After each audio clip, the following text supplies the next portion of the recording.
The metal shelf groaned under my weight as I pushed it the last inch. It scraped against the linoleum, a sound that cut through the low hum of the refrigerated coolers. The edge of the shelf wedged tight against the doorframe. Solid. I gave it a hard shove. It didn't budge. I did the same for the other two entrances, dragging pallets of canned dog food and heavy-duty bags of charcoal into place. A wall of consumer goods. My fortress. 3 days. From the back of the convenience store, I could still hear them. The screams were less frequent now, more spaced out. They were replaced by a lower, more constant sound. A wet, guttural chorus from the things that now owned the streets. The lights flickered, once, twice, then they went out. The hum of the coolers died with a final, wheezing gasp. Silence crashed down. It was heavy, a physical weight on my eardrums. In the sudden blackness, the city outside the grime-caked windows seemed to come alive. Distant fires painted faint, dancing orange strokes against the low clouds. The only light inside came from the single battery-powered lantern I'd set on the checkout counter. It cast long, distorted shadows that made the aisles of chips and candy look like rows of broken teeth. Liam? What was that? Chloe's voice was a thin thread in the dark. She was huddled with Marcus near the back, by the storeroom door. The grid just went down, I said. My own voice sounded loud in the new quiet. Likely for good. I heard the slide of a pipe wrench on the floor. Marcus stood up, his shape a hulking silhouette against the weak lantern light. He was holding the tool I'd given him. His knuckles were white where he gripped it. So that's it? No more power? That's it. I walked back toward the counter, my boots sticking slightly to a spilled soda someone had dropped in the panic. I ran a hand over my face. The stubble was rough. When was the last time I'd shaved? I couldn't remember. Chloe made a small sound, a half sob she quickly stifled.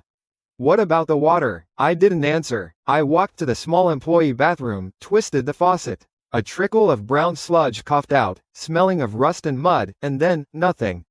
The pipes gave a final, hollow knock. I twisted the handle back and forth. Just air. The silence that followed was different. It wasn't just the absence of power. It was the absence of a city. No traffic, no sirens, no distant planes. We were on an island. I went to the counter and fiddled with the small emergency radio. I'd spent our last savings, my savings, on this stuff. Water purification tablets, first aid kits, MREs, batteries. So many batteries. Chloe had called it a waste of money. Marcus had laughed, told me I was watching too many movies. Now they clutched the weapons I'd bought and rationed the water I'd stockpiled. The radio crackled to life. Repeat, this is a message from the Federal Emergency Management Agency. A mandatory curfew is in effect. All citizens are to remain indoors. Do not engage with individuals exhibiting aggressive or erratic behavior. Help is on the way. Stay tuned for further. The voice was a calm, automated loop.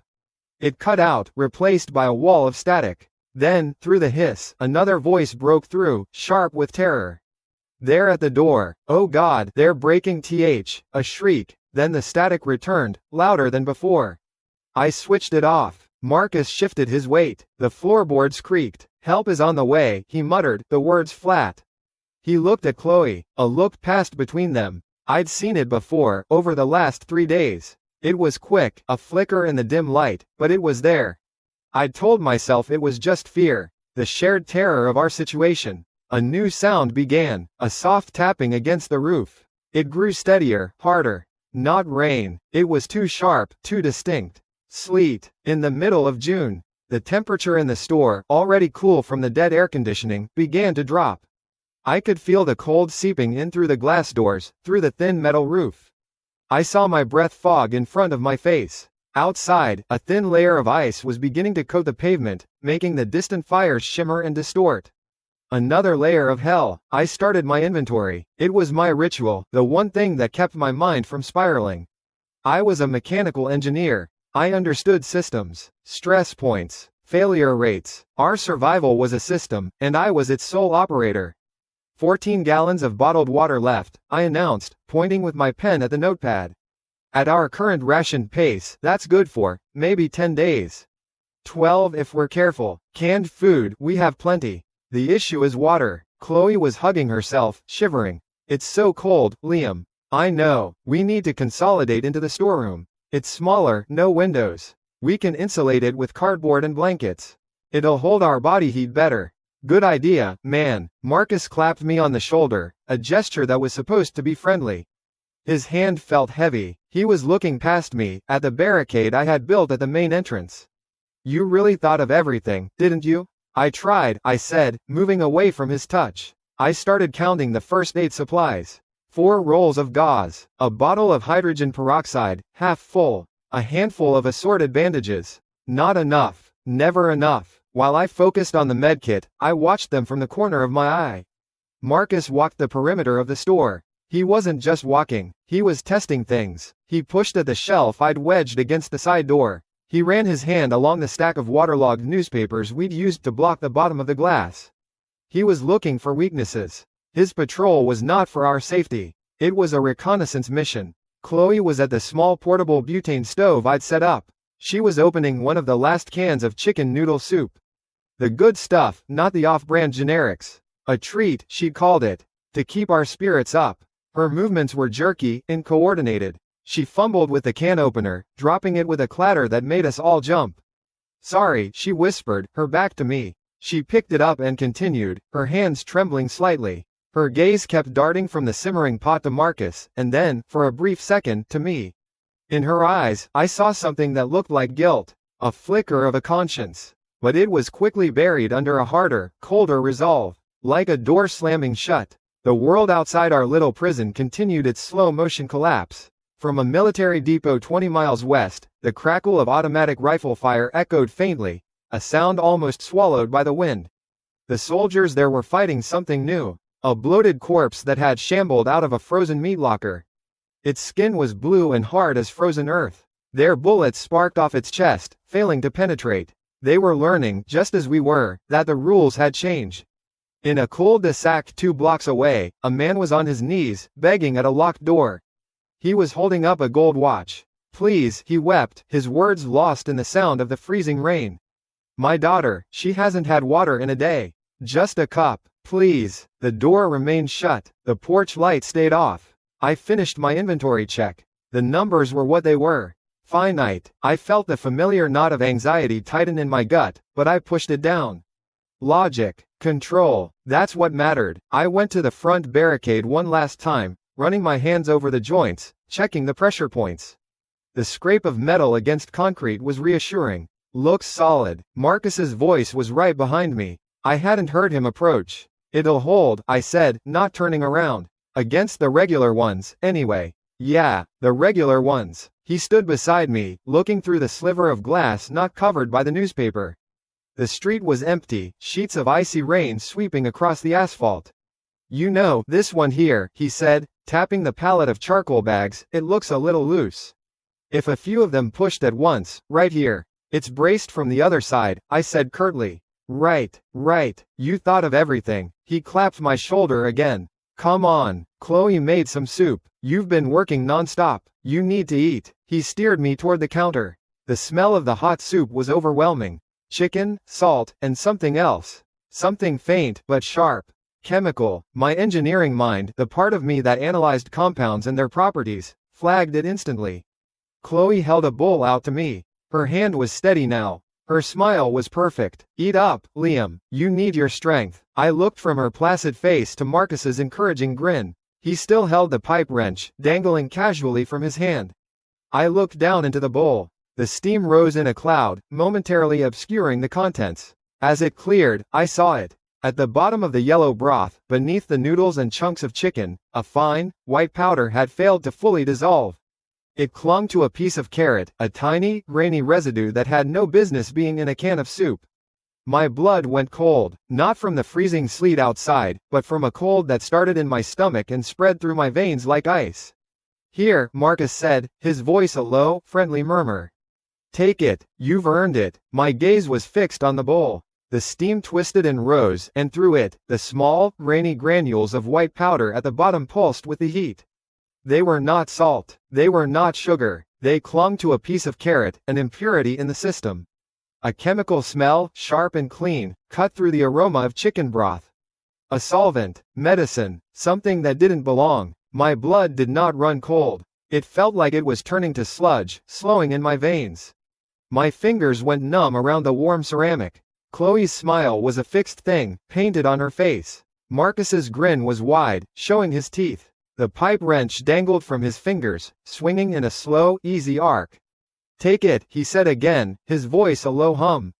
I let the bowl drop. It did not shatter. The cheap, thick ceramic hit the linoleum floor with a dead thud. Hot soup splashed across my boots and the grimy tiles. The sound was flat, yet it seemed to echo off every metal shelf in the building. The smiles vanished. Marcus moved. He did not speak. He did not ask why. He simply closed the distance between us, his body uncoiling like a spring. The pipe wrench was no longer dangling. He raised it high, its heavy metal jaw a dark crescent against the lantern's glow. I threw myself backward, my feet slipping in the spilled soup. The wrench came down where my head had been a second before. It struck the edge of the checkout counter with a sound like a gunshot.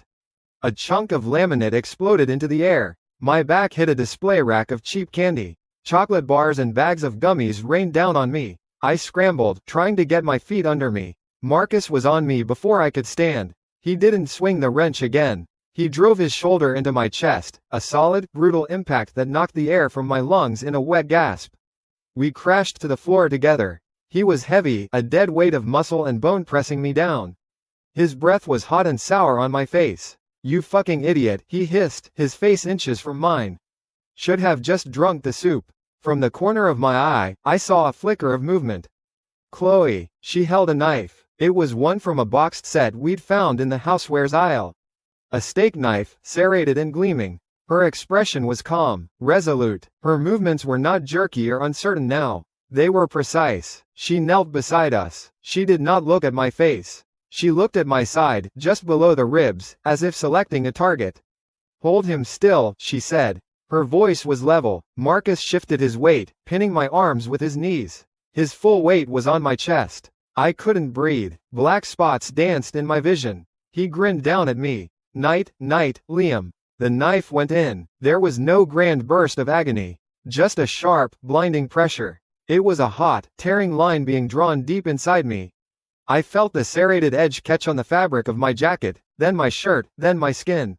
It made a sound like tough canvas being ripped. I felt a deep, wet warmth spread outward from the wound, soaking through my clothes, hot against my skin. Chloe pushed the blade deeper, her knuckles white. My body convulsed, a single, violent arch of my back that did nothing to dislodge them. A sound came from my throat, a choked, gargling noise that wasn't a word. Then, blue letters appeared in front of my eyes. They floated in the darkness, crisp and digital. System initializing. Host vital signs critical. Universal upgrade system activated. Binding to host. Binding complete. Latent psionic ability discovered. Gravity field, grade F, unlocked. The words were alien, impossible, but they were there. Marcus and Chloe didn't seem to see them. "Get his legs," Marcus grunted, pulling the knife from my side. The sensation of it withdrawing was somehow worse than it going in. A wave of nausea rolled over me. The world tilted. "We'll drag him to the front door. The noise will bring them. The things outside, the scratched, moaning things that had once been people. They were going to feed me to them." Marcus grabbed me by the ankles. He started to drag me. My head bounced against the linoleum. My blood left a thick, dark trail behind me. The pain was a constant, throbbing fire. Another line of blue text. Internal bleeding detected. Immediate action recommended. Upgrade wound coagulation? Cost, 25% total stamina. I didn't know how, but I knew what to do. A thought, a flicker of will, yes. A strange warmth pulsed from my chest, flowing down to the hole in my side. It wasn't healing. It was like a thick gel was being injected into the wound, staunching the flow. The fire lessened to a deep, brutal ache. I was still dying, just more slowly. My stamina drained away. I felt a profound weariness wash over me. A weakness in my bones that was separate from the blood loss. Chloe stood over me, looking down. Her face was a pale mask in the lantern light. "Don't blame us, Liam," she said, her voice soft. "It's a new world. This is just how it is. You have all this, and there are only two of us." "The math doesn't work." Marcus laughed, a short, ugly bark. He was always a freak. Counting cans, barricading doors. "You were right, Chloe. He's just a nerdy engineer. Without us, he would have starved." He gave my legs a hard tug. My body scraped over the floor. We were halfway to the front barricade. To the door, to the things outside. The pain of her words was sharper than the knife. The cold finality of their betrayal was a physical thing. Gravity field, grade F. Active ability. Create 2.0x gravitational anomaly. Radius, 1 meter. Duration, sustained. Cost, 10% stamina per second. My vision was swimming. The blue text was the only clear thing in the world. I focused on Marcus, on the space his body occupied. Activate. Marcus let out a sudden, sharp cry. His body pitched forward as if a great weight had been dropped on his shoulders. His knees buckled. He fell, landing hard, my ankles slipping from his grasp. What the hell? He grunted, trying to push himself up. His arms trembled with the effort. Fucking, so heavy. He looked at his hands, at his body, a confused panic in his eyes. That was all I needed. My limbs screamed in protest. Every muscle fiber felt like it was filled with sand. I crawled. It was not a run for freedom. It was a pathetic, desperate scramble. I pushed with my feet, dragged my body with my hands, my wounded side screaming with every movement. I left a smear of blood on the dusty floor. I aimed for the darkness. Away from the lantern. Away from them. He's getting away, Chloe shouted. I heard Marcus curse again. I didn't look back. I pushed myself into the deep shadow of aisle 3, the one filled with breakfast cereals and coffee. I squeezed my body into the tight space between the bottom shelf and the floor, behind boxes of cornflakes and oats. I flattened myself against the cold linoleum, my cheek pressed to the floor. I held my breath. Their footsteps were loud on the floor. A heavy, stomping tread from Marcus. A lighter, quicker patter from Chloe. They were searching. Where did he go? He can't have gone far. He's got shot. Just follow the blood. I watched their feet pass the end of the aisle. A pair of heavy work boots and a pair of smaller sneakers. They stopped. The dripping sound was horrifyingly loud in the silence. My blood, hitting the floor. Drip, drip, drip. I pressed my hand hard against the wound, my fingers sinking into the wet, sticky hole in my side. The pain flared, and I bit down hard on my lip to keep from crying out, tasting the coppery tang of my own blood. There, Marcus's voice was closer now. Aisle 3. My heart hammered against my ribs. The footsteps started again, coming my way. I shut my eyes. From a looted hospital 20 miles away, a young woman with dark hair pulled back into a severe bun moved through the trashed corridors. The air smelled of antiseptic and decay. Rioters had torn the place apart, looking for opiates and antibiotics. Dr. Aris Thorne ignored them. She clutched a small, refrigerated biotransport container to her chest. Inside were her last samples. The only variable strain tissue cultures left. Knowledge was a form of survival, too. She reached a reinforced door, slipped inside, and shot the deadbolt home. For a moment she leaned against it, her eyes closed, her resolve a shield against the chaos. The footsteps stopped at the head of my aisle. The beam of a flashlight cut through the darkness, sweeping over boxes of brightly colored cereal. It played across the shelf just above my head. Then, Chloe's voice, impatient. Forget it, Marcus. He's bleeding like a pig in there. If he doesn't bleed out, one of the things will smell it and find him. He's dead either way. Let's just go. A pause. A long, drawn-out moment where the only sound was my own ragged breathing. Yeah, Marcus said finally. The weariness in his voice was clear. The sudden weight had spooked him. Yeah, you're right. Fuck him. The nerd's a ghost. The flashlight beam moved away. The footsteps receded. I heard them moving around the front of the store. The scrape of a can being opened. The pop of a soda tab. Then, laughter. Chloe's, light and relieved. I lay in the dark, in the filth and my own blood, listening to them celebrating my death. The cold from the floor seeped into me. The pain in my side was a living thing, a hot coal buried in my flesh. The initial fix was failing. The bleeding was starting again, a slow, warm seep between my fingers. The blue letters flared back into existence, a final verdict in the darkness. Host life signs deteriorating, catastrophic hemorrhage imminent, emergency protocol available, full cellular regeneration. Cost, 99% of remaining stamina. Warning, activation will induce a comatose state of extreme physical weakness for 12 hours. Host will be unable to move or defend itself. A choice, lie here and die as they feasted, or live, live but be utterly helpless. I looked through the gap in the shelves toward the faint light of the lantern. I heard Marcus open a bag of chips. The crinkle of the bag was the loudest sound in the world. Revenge was not a thought. It was a need. It was the only thing left. I gathered the last of my will. The final thought was not a word. It was an affirmation, a current completing a circuit. Emergency protocol activated. Full cellular regeneration initiated. The blue text flared and vanished. Heat erupted from the center of my chest. It was not a comforting warmth. It was a searing, invasive fire that spread through my veins like molten metal. I felt it reach the hole in my side. There was a sensation of knitting, a pulling and twisting of flesh deep inside me. It felt like 1,000 tiny needles were suturing my organs, my muscles, my skin from the inside out. My teeth ground together, the muscles in my jaw bunching into knots. A low sound escaped my throat, a groan of pure physical overload. Then came the drain. The fire receded, and in its wake was a vacuum. Strength poured out of me, siphoned away into nothingness. My limbs turned to lead. My head, which had been straining to lift from the floor, fell back with a soft thud against the linoleum. The edges of my vision, already dark, folded in completely. The crinkle of the chip bag, the sound of Chloe's laughter, faded as if a heavy door was swinging shut. Warning: comatose state induced. Duration: 12 hours. The last message hung in a black void, then dissolved. I was aware of nothing, and then I was aware of the crawl. My body was a dead weight, a sack of meat I had to drag across the floor. My cheek scraped against the grime. The scrape of my jacket was the only sound. I didn't know if I was moving in real time or if it was a dream of motion inside the coma. The goal was singular: the walk-in freezer at the back of the store. Cold, dark, secure, the air smelled of stale cereal and my own blood. I pulled with my arms, my muscles unresponsive, my body a foreign object I was tasked to move. Each inch was a victory measured in agony. I reached the storage area. The heavy door to the freezer was slightly ajar. I used the last of my phantom strength to shoulder my way into the gap, falling onto the metal grate floor inside. The door swung shut behind me with a heavy, final thump and the hiss of a sealing gasket. The darkness was complete. The cold was immediate. It sank through my clothes, into my skin, into my bones.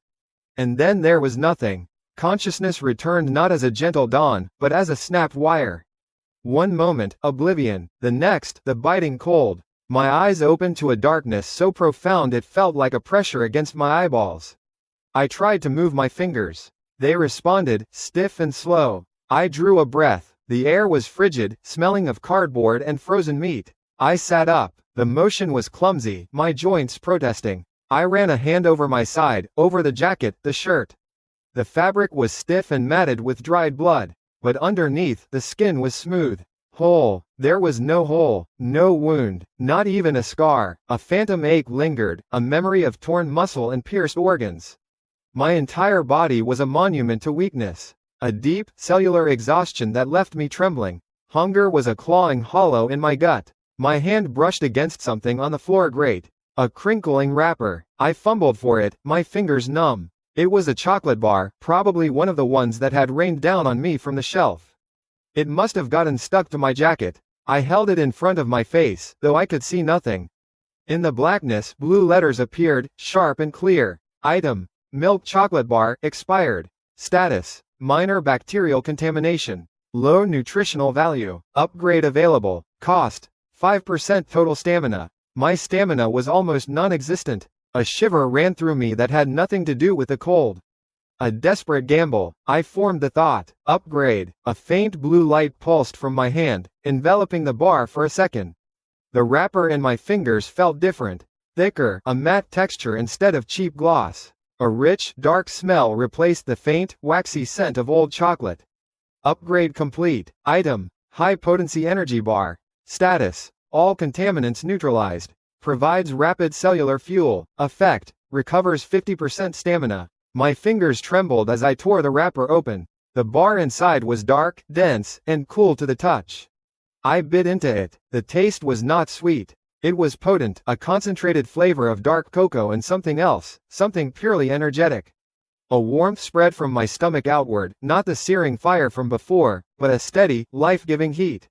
The shaking in my limbs subsided. The weakness in my bones was replaced by a burgeoning strength. It felt like pouring water onto parched earth. I finished the bar in 3 bites. The world no longer felt like it was holding me down. The clawing hunger was gone, replaced by a cold, clear focus. I stood up. The phantom ache in my side was gone. The memory of the knife was still there. The memory of Chloe's face, of Marcus's grin. They were not memories of pain. They were etchings, blueprints. A different memory surfaced. My old apartment building, the week before the world went sideways. I was hauling cases of bottled water and sacks of rice up the stairs. Mrs. Henderson from 3B saw me, her poodle yapping at her feet. "Stocking up for a hurricane, Liam?" she'd chuckled. "You engineers are all the same, always overthinking." Mr. Gable from down the hall, leaning against his doorframe. "That's a lot of canned food, son. You planning on opening a soup kitchen?" They were probably dead now. Starved, eaten. Their laughter echoed in my head, a counterpoint to Chloe's laughter from the front of the store. They all thought I was a fool, a freak, a nerdy engineer counting cans. Marcus was right, except now the freak had a weapon they couldn't possibly comprehend. I pushed open the heavy freezer door. The hiss of the seal breaking was loud in the back room. I stepped out into the pre-dawn gloom of the stockroom. Pallets of goods stood like silent monoliths in the gray light filtering through a high, grimy window. Leaning against a stack of boxed paper towels was a length of rusted metal. An old iron pipe, probably used to pry open stubborn crates. I picked it up. It was heavy, unbalanced. Flakes of rust came off on my hand. I held it, and the blue text appeared again. Item: rusted iron pipe. Status: structurally compromised by oxidation. High chance of breaking on impact. Upgrade available. Cost: 10% total stamina. Yes. The blue light again, brighter this time. It clung to the pipe, a shimmering cocoon. The rust did not just flake away, it seemed to be drawn back into the metal, reforged. The pitted, orange surface smoothed out, turning a deep, matte gunmetal gray. The pipe shortened by a few inches, the diameter thickening slightly, a weighted cap forming on one end. Upgrade complete. Item: reinforced alloy rod. Status: carbon nanotube reinforced steel. Hardness increased by 500%. Weight reduced by 20%. Perfectly balanced for impact. I gripped it. The change was immense. It felt light in my hand, but possessed a deadly solidity. It was no longer a piece of junk. It was a purpose-built tool. A mace. I swung it, and it cut through the air with a faint, clean whistle.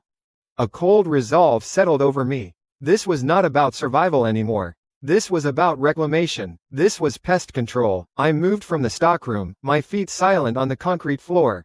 The alloy rod felt like a natural extension of my arm. The main store area was ahead, illuminated by the single gas lantern on the checkout counter.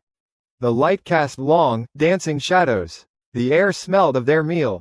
Canned chili and corn chips. I peered through a gap in a shelving unit. They were there. Marcus was slumped in a plastic lawn chair they'd found, his stomach pushing against the front of his shirt.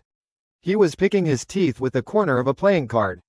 He looked bloated, satisfied. Chloe was a few feet away, in the clothing aisle. She was holding a cheap summer dress up against herself, turning this way and that, admiring her reflection in the dark glass of a beverage cooler. She hummed a tuneless melody. They were planning their future. "We find a working truck," Marcus said, his voice thick with food. "An F-150, maybe. Something with a big gas tank. Then we head for that army base they were talking about on the radio." "And what if they don't let us in?" Chloe asked, dropping the dress and picking up another. "They will," Marcus grunted. "We've got supplies. We look healthy. They need people. Besides," he tossed the playing card away, "who's gonna stop us?" He fell silent for a moment. His eyes flickered toward the back of the store, toward the dark aisles. A flicker of something, unease, maybe, crossed his face. The memory of the sudden wait.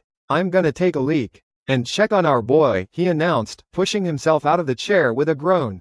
"Make sure he's not moaning and drawing attention." He picked up a flashlight and started walking toward the back. Toward aisle 3. My aisle. I melted back into the shadows of the stockroom entrance, my heart a slow, heavy drum against my ribs. The beam of his flashlight cut a white slash through the darkness. It played over the shelves where I had hidden, illuminating the scattered candy and the dark, dried stain on the floor. My blood. He shined the light on the floor, following the faint smear I had left toward the back. He stopped at the entrance to the stockroom. The light panned across the stacks of boxes. It swept past the freezer door. He didn't step inside, he stood at the threshold for a few seconds. The cold air from the freezer I'd left open drifted out, swirling around his boots. Freezing back here, he muttered to himself. Then he turned around. Yeah, he's food, he called out to Chloe. Probably crawled into a hole and croaked. Good riddance. He walked back toward the front of the store, the flashlight beam bobbing. The arrogance, the laziness, it was staggering. He didn't check the freezer. He didn't truly search. He just confirmed what he wanted to believe. I watched him go. He and Chloe were the last remnants of the old world. A world of betrayal, of weakness, of being prey. That world ended for me when I woke up on the freezer floor. I stepped out of the stockroom shadows. The alloy rod was cold in my hand. They thought they were the predators here. They thought they had won. They were celebrating their victory on the corpse of a world they didn't understand, with tools they hadn't earned, in a fortress I had built. I knew their routines. I knew that after eating, Marcus would get lazy. Chloe would get distracted. They would feel secure. They would separate. He was heading for the employee restroom near the front. She was still lost in her fashion show. The hunt was on. First, you separate the herd. The restroom door clicked shut. The sound was a small, neat period at the end of a sentence. I did not move. I listened. The building had its own language. The hum of the freezer compressors in the back. The whisper of air through a broken skylight. The skittering of a rat in the walls. I knew every word. I slid through the aisles, a ghost in my own mausoleum. The alloy rod in my hand was cool and dense. It felt like a part of my arm. My steps made no sound on the dusty linoleum. I had learned how to walk in this place, distributing my weight, avoiding the tiles that creaked. I was the architect of this small world. I knew its flaws. Chloe was by the checkout counters. The weak morning light, filtered through grime, gave her a pale, washed-out look. She had found a hand-crank radio and was fiddling with the dial, chasing whispers of static. A small pile of her chosen loot was on the counter beside her. A bottle of expensive-looking shampoo, a new hairbrush, a bag of makeup. She was preparing for a life that no longer existed, rebuilding a world of vanities on the edge of a cliff. I stopped in the pet food aisle, the silhouettes of dog and cat food bags rising around me like soft tombstones. From here, I had a clean line of sight to the far end of the store, to aisle 12. Canned goods. It was near the path back from the employee restrooms. Marcus would walk past it. Aisle 12 was a monument to bad structural planning. The shelving was industrial steel, but it was old. I had seen the rust on the bolts. It was packed to the ceiling with cans of beans, corn, soup, fruit cocktail. Thousands of pounds of dead weight, balanced precariously. An accident waiting to happen. I waited. The air was still. I could hear Chloe get a burst of sound from the radio. A man's voice, shouting over the sound of gunfire and a high-pitched engine whine. Convoy on the I-5 is compromised. I repeat, we are compromised. The V1s are too fast. Oh God. The signal dissolved into a shriek of static. Chloe cursed under her breath and smacked the side of the radio. The sound reinforced my focus. There was no cavalry. There was no F-150 driving off into the sunset. There was only this box, and the things inside it. The restroom door opened again. The click was louder this time. I sank deeper into the shadow of a pallet of kitty litter. Marcus emerged, zipping up his jeans. He stretched, his belly straining the fabric of his shirt. He looked comfortable, sated, a king surveying his domain. He started walking back toward the front, his boots scuffing the floor. He was passing aisle 11. Almost there. I focused on the top shelf of aisle 12. My power wasn't a visible thing. It was a feeling, a tightening in my gut, a drain. I reached out with a part of my mind that didn't exist a day ago, and I pushed. Not with my hands, with my will. A defined point of pressure, no bigger than my fist, materialized a dozen feet in the air, right against the main vertical support of the shelving unit. I imagined gravity doubling, tripling, in that one spot. The cost was immediate. A wave of dizziness washed over me. The strength I'd regained from the energy bar bled away, a tangible loss.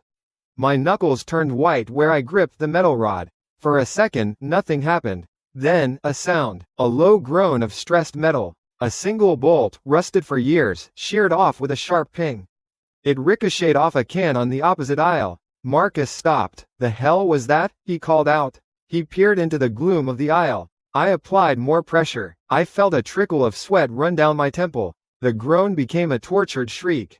The entire massive structure of steel and tin-plated food began to lean, slow as a dying giant. Cans on the top shelf wobbled, then tumbled, clattering to the floor like a steel hailstorm.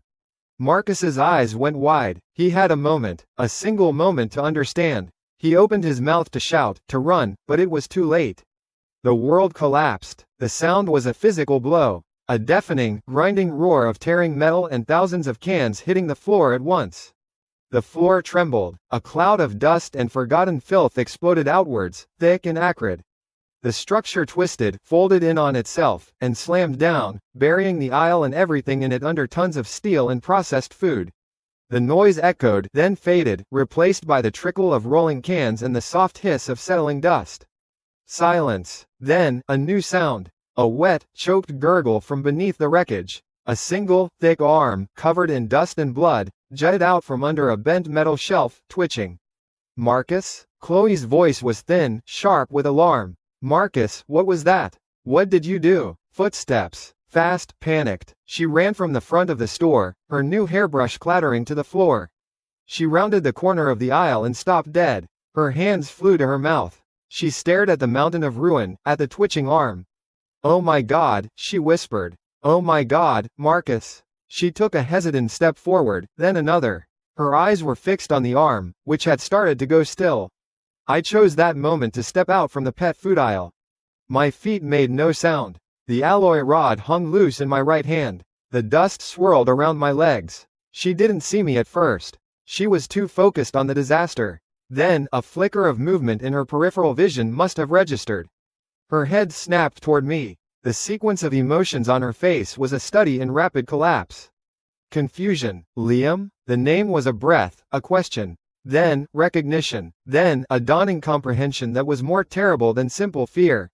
Her face went slack. The color drained from her skin, leaving it the color of old paper.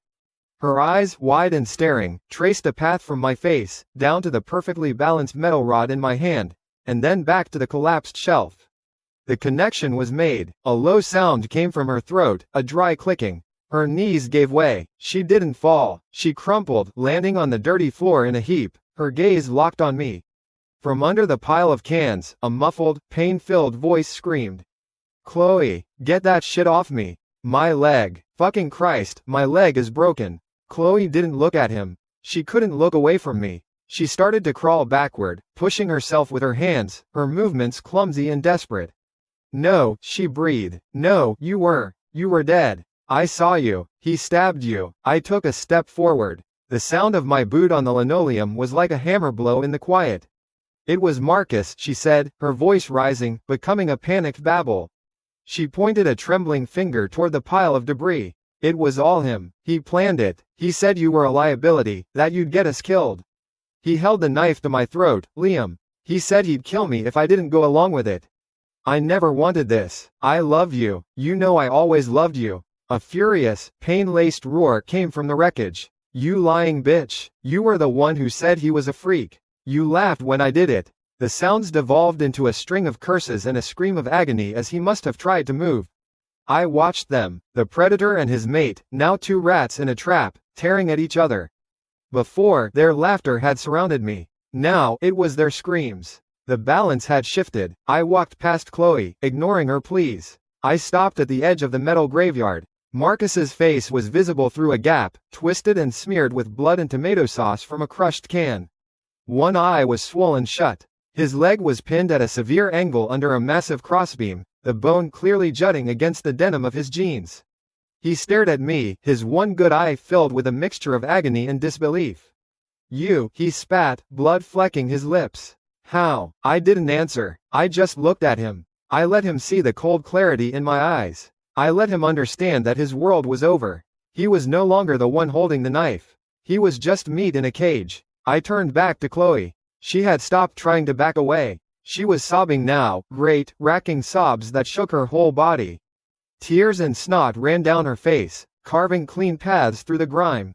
She looked pathetic. I walked to the hardware section. The tools were still neatly hanging on their hooks. I took down a box cutter. The kind with the segmented, snap-off blades. It was cheap, light plastic. I walked back and stopped a few feet in front of her. You said you love me, I said. My voice sounded strange in my own ears. Flat, unused. She looked up, her eyes wild with a desperate, pathetic hope. I do, Liam, I swear I do. I'll do anything. I tossed the box cutter. It landed on the floor between us with a plastic clatter. The small metal blade glinted in the dim light. Prove it. My gaze drifted from her face to the pile of wreckage where Marcus was now whimpering. Her eyes followed mine. She looked at the whimpering man who had been her partner. Then she looked at the small, sharp object on the floor. The sobbing stopped. Her breath hitched. A choice was laid before her on the dirty linoleum floor. A choice designed not for survival, but for damnation. Her breath came in ragged, wet spurts. Her eyes, wide and dark, darted from my face to the wreckage, then to the box cutter on the floor. The small, cheap object seemed to hold all the weight in the world. From under the mountain of steel and cans, a sound came, no longer a shout, but a thick, pleading moan. Chloe, please. She didn't look toward the sound. Her gaze was fixed on the cutter. All the screaming, the begging, the frantic justifications, it had all boiled away. Now there was only this. A choice. Her hand, trembling violently, reached out. Her fingers were clumsy, fumbling against the grimy linoleum. They closed around the plastic body of the tool. The motion was slow, as if she were moving through water. She lifted it. The small metal tip of the blade caught the weak light. She started, her voice a dry rasp, but no other words came. I did not speak. I did not move. I just watched. She pushed herself to her knees. She crawled the few feet to the edge of the ruin. Marcus's face was still visible in the gap, a mask of dust and blood and agony. His one good eye locked on her. It held no love, no memory, only raw, animal fear. He saw the cutter in her hand. No, he gurgled. Chloe, don't you fucking dare. She paused, her hand hovering over his throat. Her face was a blank slate. I couldn't read it. Maybe there was nothing there to read. Her lips parted, and she made a small, choking sound. Was it a sob? A last gasp of the person she used to be? Then she lunged. It was not a clean or powerful act. It was clumsy, desperate. The kind of movement born from pure panic. The blade, designed for cardboard, was not made for this. It caught. I heard a scraping sound, then a wet tear. A fresh line of red appeared on Marcus's neck. It wasn't deep. He screamed. A high, thin sound that was cut short as he thrashed, dislodging a precariously balanced shelf. It slammed down with a solid thud, and his scream turned into a muffled crunch. The arm that had been jutting out fell limp. Chloe scrambled back, dropping the cutter. She stared at her hands, which were now slick with a dark liquid. She looked at me, her eyes begging. For what? Forgiveness? Approval? I offered neither. I walked over, my boots silent on the floor. I picked up the alloy rod I had dropped. I didn't look at her again. I stepped past her and approached the wreckage. I could hear a faint, wet breathing. He was still alive. I wedged the tip of the rod into a gap near his head and leaned on it. There was a sickening, soft resistance, then a crack. The wet breathing stopped. The silence in the store was heavy. It was broken only by Chloe's hitching breaths. I turned to look at her. She was sitting on the floor, rocking back and forth, her arms wrapped around herself. A low, continuous whimper escaped her lips. A broken thing, a loose end. I raised the alloy rod. The end was smeared with blood and something else. She saw the movement. Her whimpering stopped. Her eyes widened. She opened her mouth, but this time, no sound came out at all. The swing was quick, efficient. I stood over the two bodies for a moment. I used a t-shirt from a nearby rack to wipe the rod clean. I did the same for the box cutter before slipping it into my pocket. The store was mine now. Truly mine. My body ached. The use of my power had drained me more than I expected. I felt a familiar hunger gnawing at my stomach. I went to the employee break room and retrieved my backpack. I ate another energy bar, chewing slowly, letting the sugar and protein do their work. As the wave of exhaustion receded, I began my work. First, I went back to Marcus's body. Just as I started to search his pockets for anything useful, a key, a lighter, I felt it. A strange sensation, like a faint static against my mind. A prompt appeared in my vision, a line of crisp, blue text floating over the corpse. Anomalous energy signature detected in postmortem subject. Subject undergoing Z-virus necro mutation. Low grade, core energy, crystallizing. Absorb? My focus sharpened. Core energy, not my own stamina. A new source. A better source. I looked at Marcus's corpse. His jaw was slack, his skin had taken on a grayish tint, and his fingers were twitching rhythmically. He was turning. Right here. Absorb, I said, my voice low in the quiet store.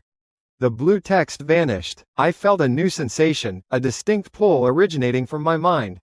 It wasn't a physical force, but it felt just as real. A thread of unseen energy, shimmering with a faint, sickly green light that only I could see, was drawn out from Marcus's chest. It flowed into me, a cold current that set my teeth on edge.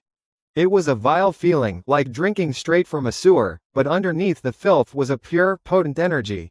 A single point of light ignited within the system's interface in my mind. Core energy acquired. 1 point. System energy source diversified. Stamina dependency reduced. The implications hit me with the force of a physical blow. I didn't need to risk my own life force to use my powers anymore. I just needed to kill these things. The world was not just a threat, it was a resource. A farm, and I was the farmer. Marcus's body gave a final, violent jerk, and then went still.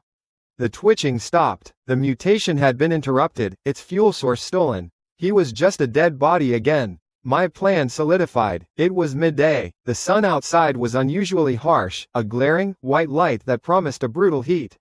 A sign of the climate shifts the radio had warned about. I couldn't stay here. I worked methodically. I dragged both bodies by their ankles, leaving 2 long, dark smears on the linoleum. It was heavy, graceless work. I pulled them to the front of the store, near the automatic glass doors, which were shattered. I left them just outside, in the full glare of the sun. An invitation. Then, the harvest began. I found 2 large shopping carts and moved through the aisles with an engineer's precision. I ignored the junk, the shampoo, the makeup. I took canned meat, canned vegetables, canned fruit, bags of rice and dried beans. I emptied the shelves of bottled water, stacking them carefully. I went to the pharmacy section and took antibiotics, painkillers, bandages, iodine, everything. Batteries of all sizes, lighters, duct tape. In the hardware section, I found a good hatchet, a pry bar, and a heavy-duty bolt cutter. Every item was a piece of a puzzle, a component for survival. The process took over 2 hours. I found a set of keys in Chloe's pocket. One of them fit a blue Ford F-150 parked near the employee entrance at the back of the lot. The tires were good. The tank was half full. It was perfect. I spent another hour loading the truck bed. I packed it tight, distributing the weight evenly. Cans on the bottom, lighter goods on top. I covered it all with a dusty tarp I found in the store, tying it down with rope from the hardware aisle. When I was done, the truck's suspension was groaning, but it held. It was a treasure chest on wheels. I could already hear them outside. The shuffling, the low groans. The bait had worked. A small crowd of the dead had gathered around the bodies of Marcus and Chloe, their movements jerky and uncoordinated. I climbed into the driver's seat. The cab was hot, the air stale. I put the key in the ignition. For a second, I just sat there, my hands on the wheel. I looked at my reflection in the dusty rearview mirror. My face was streaked with grime and sweat. My eyes were cold. The person I was 3 days ago was gone. He had died in that back room, with a knife in his gut. I was what was left. I turned the key. The engine roared to life, the sound an explosion in the dead world. The walkers at the front of the store turned as one, their heads snapping toward the noise. Their groans grew louder, more insistent. I put the truck in drive. I didn't ease onto the gas pedal. I stomped on it. The tires squealed on the pavement as the heavy truck lurched forward. I aimed straight for the main entrance. The group of walkers didn't even have time to shamble out of the way. There was a series of heavy, wet thuds as the steel bumper met rotting flesh. One of them was thrown onto the hood, its face smashing against the windshield, leaving a spiderweb of cracks and a smear of gore. I switched on the wipers. They smeared the mess back and forth. I didn't slow down. I plowed through the parking lot and jerked the wheel, turning onto the empty suburban street. In the rearview mirror, I saw the supermarket shrink behind me. A tombstone for 2 fools. A cocoon from which I had emerged. The road was mostly clear. I passed abandoned cars. I saw other people, a family, huddled behind a bus stop, their faces gaunt with hunger. A lone man, running down the middle of the street, clutching a baseball bat. They all stopped and stared as my truck, loaded with supplies, rumbled past. I saw the look in their eyes. A mix of awe, envy, and fear. I did not stop. I did not even slow down. They were not my problem. I fiddled with the truck's radio. Most channels were static, but I caught a fragment of a broadcast. A man's voice, not shouting like the military channels, but speaking with a strange, hypnotic cadence. And the Lord has sent down his scourge to cleanse the wicked. The cities of sin are burning. The flesh of the faithless is food for worms. But for you, the righteous, there is a sanctuary, a path to redemption. Come to the fold, come to the light of repentance and be saved. The prophet shows the way. The signal faded into static. A cult, of course. In the absence of hope, people will cling to anything. Another variable, another potential threat. Further on, toward the city center, a pillar of black smoke rose into the sky. It looked to be coming from the direction of the county police headquarters.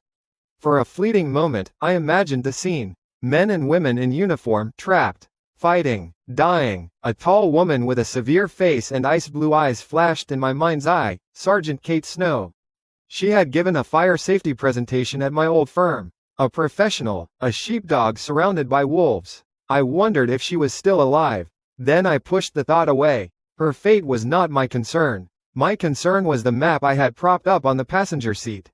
A map of a high-end gated community, a resort complex tucked away in the hills a dozen miles outside the city.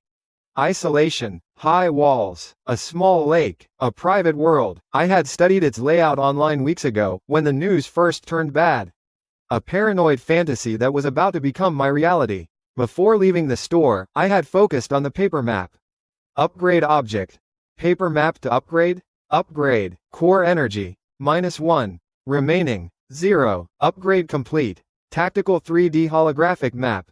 Security flaws highlighted. The lines on the paper had shifted, rearranged. Now, when I looked at it, I saw not just a 2D drawing, but a semi-transparent, three-dimensional model of the entire complex in my mind.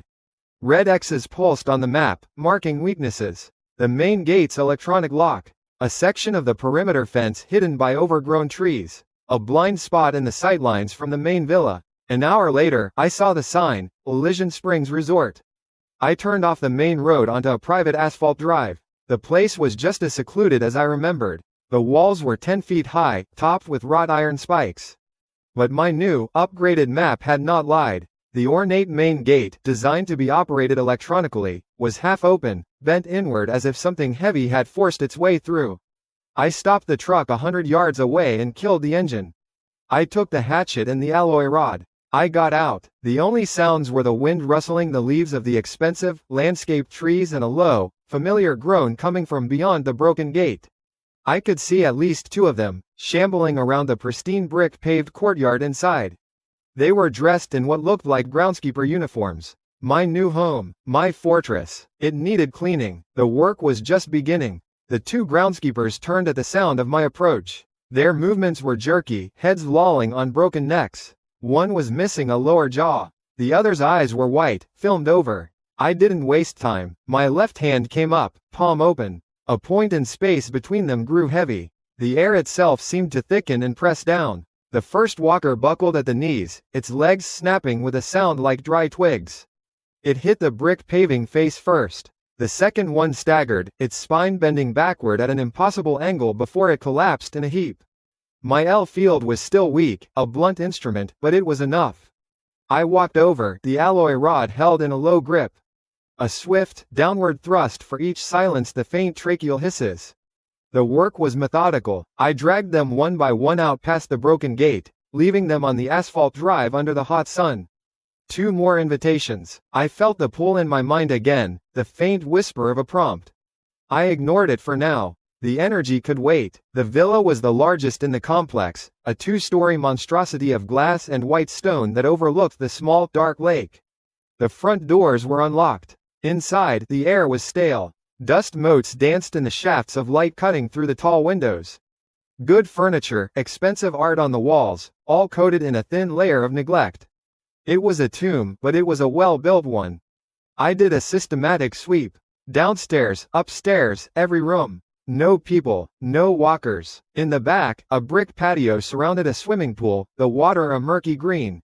Next to it, the housing for the filtration system was silent. In the three-car garage, a massive diesel generator sat cold and inert. The fuel gauge read empty. No power, no running water, not yet. Unloading the truck was the next task. It would have taken hours of back-breaking labor. I didn't have hours. I stood at the back of the F-150, looking at the mountain of cans, water bottles, and equipment. I focused. I created a gravity field, not to crush, but to lift. A 6-foot-wide platform of displaced weight. The cans and boxes shivered, then rose from the truck bed in a single, massive block, hovering 3 feet in the air. The strain was immense. Sweat beaded on my forehead, and a dull ache started behind my eyes, but it held. I walked slowly toward the front door, the entire payload floating along behind me like a loyal, silent beast. I deposited the first load in the center of the spacious living room, then went back for the rest. In less than 20 minutes, the contents of the truck bed formed a glorious, messy mountain on the marble floor. A dragon's hoard of canned meat and bottled water. I spent the rest of the day organizing, piling things up, taking inventory. The sun set, painting the sky in shades of orange and purple. I ate a can of cold beans, drank a bottle of water, and slept on a dust-covered couch in the living room, the alloy rod on the floor beside me. I woke to a world of white. A thick fog had rolled in overnight. It clung to the ground, swallowing the manicured lawns and reducing visibility to 50 feet. Sounds were muffled, distant. It gave the resort an insular quality, cutting it off from the rest of the dead world. Through the living room's large window, I saw movement in the fog. 3 figures, walking slowly down the street from another villa. They weren't shambling, they were people. I watched them. They stopped in front of my villa, looking at the F-150 parked in the drive, its truck bed now empty. One of them, a man with a noticeable gut straining against a polo shirt, pointed at my front door. He said something to the other two, a younger man and a woman. Then he started walking up my driveway, a confident swagger in his step. The other two followed, more hesitantly. I met him at the door. I didn't open it all the way, just enough to block the entrance with my body. He was in his 50s, with a soft face and the kind of expensive watch that was now useless. "Morning," he said, his voice a little too loud. "Glad to see someone else made it. I'm Henderson, Bill Henderson. I own the villa across the street. We saw you pull in yesterday." He gestured with his chin toward my truck. "Looks like you had a productive shopping trip." I said nothing. He cleared his throat, his smile tightening. "Look, we're a little light on provisions over here. We thought, as a neighborly gesture, you could spare some. Just to tide us over. We can work something out later, of course. When things get back to normal." I looked past him, at the other two. They wouldn't meet my eyes. They looked hungry. Henderson's gaze flickered to the mountain of supplies visible over my shoulder. His eyes widened with greed. "That's quite the haul," he said, his voice changing. The fake friendliness was gone, replaced by a tone of command. "You're one man. You can't possibly need all that. We need to be practical. Share the resources. I'm taking charge of this community's security and logistics. You can hand over half of that, and I'll consider your contribution noted." He took a step forward, as if he intended to push past me. His hand reached for the edge of the door. My eyes drifted from his face to the open iron gate at the end of the drive. It was bent and weak. A vulnerability, a line of blue text appeared in my vision. Damaged iron gate. Upgrade? I felt the 2 points of core energy I had yet to claim from the dead groundskeepers. I could go get them. Or, a different source. My own stamina. A sharp drain, a wave of dizziness. It was a risk, but the timing was perfect. I focused my will. Upgrade. A wave of nausea hit me as my own life force was siphoned away. Outside, the effect was instantaneous. The rusted iron of the gate shimmered. The bent bars straightened with a low groan of stressed metal. The rust flaked away, revealing a dark, matte finish alloy underneath. The broken electronic lock mechanism morphed into a heavy, solid-looking magnetic seal. It happened in less than 3 seconds. Henderson and his two companions stared, their mouths hanging open. "What the hell?" the younger man whispered. Henderson tried to recover his composure. He looked back at me, his face flushed with anger and confusion. "What kind of trick is this? The gate's been broken for days." He took another determined step forward. "I don't know what you did, but I'm in charge here." I didn't waste another word. A single command formed in my mind, directed at the new gate. Close. The heavy alloy gate didn't swing. It slammed shut with the force and speed of an industrial press. The sound was a deafening clang that echoed in the foggy air. The wind of its passage rustled Henderson's polo shirt. He had been a half-step from the gate's path. If he had been any closer, his arm, his entire body, would have been pulp. He stumbled back, falling on his ass on the driveway, his face white with shock. The woman screamed. I looked down at him. My voice was low. Leave. They scrambled to their feet and practically ran back into the fog, disappearing toward their own villa. I closed my door. I walked over to the bodies of the two groundskeepers outside the gate. Absorb, I commanded. 2 threads of sickly green energy flowed from their chests into me, replenishing my system. A cold, foul feeling, but it brought power. Core energy acquired. 2 points. My home was secure, but it was a fishbowl. I looked at the massive windows. Single pane glass window, batch X12.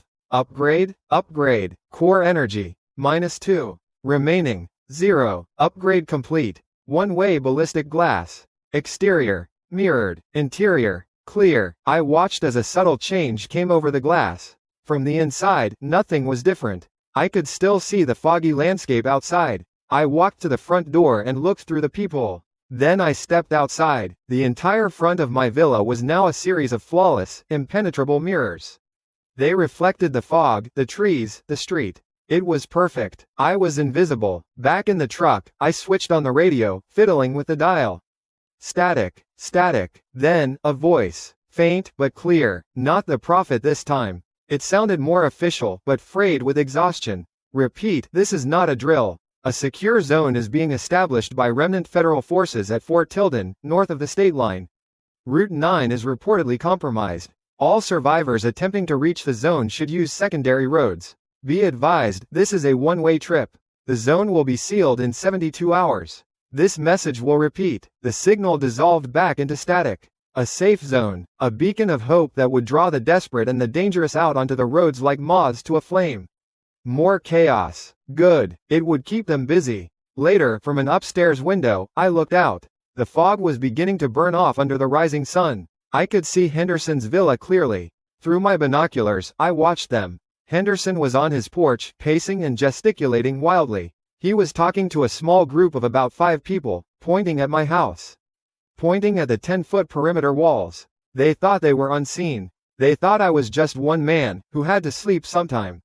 I watched as one of them traced a path with his finger along the top of the wall. A plan was being formed. Their stupidity was a resource all its own. I turned away from the window. The neighbors were a problem for later. A nuisance. The real priorities were foundational. I walked through my silent, mirrored fortress. I stood in the center of the living room, halfway between the garage and the back patio. Before me, 2 choices hovered in my mind, 2 potential paths to true self-sufficiency.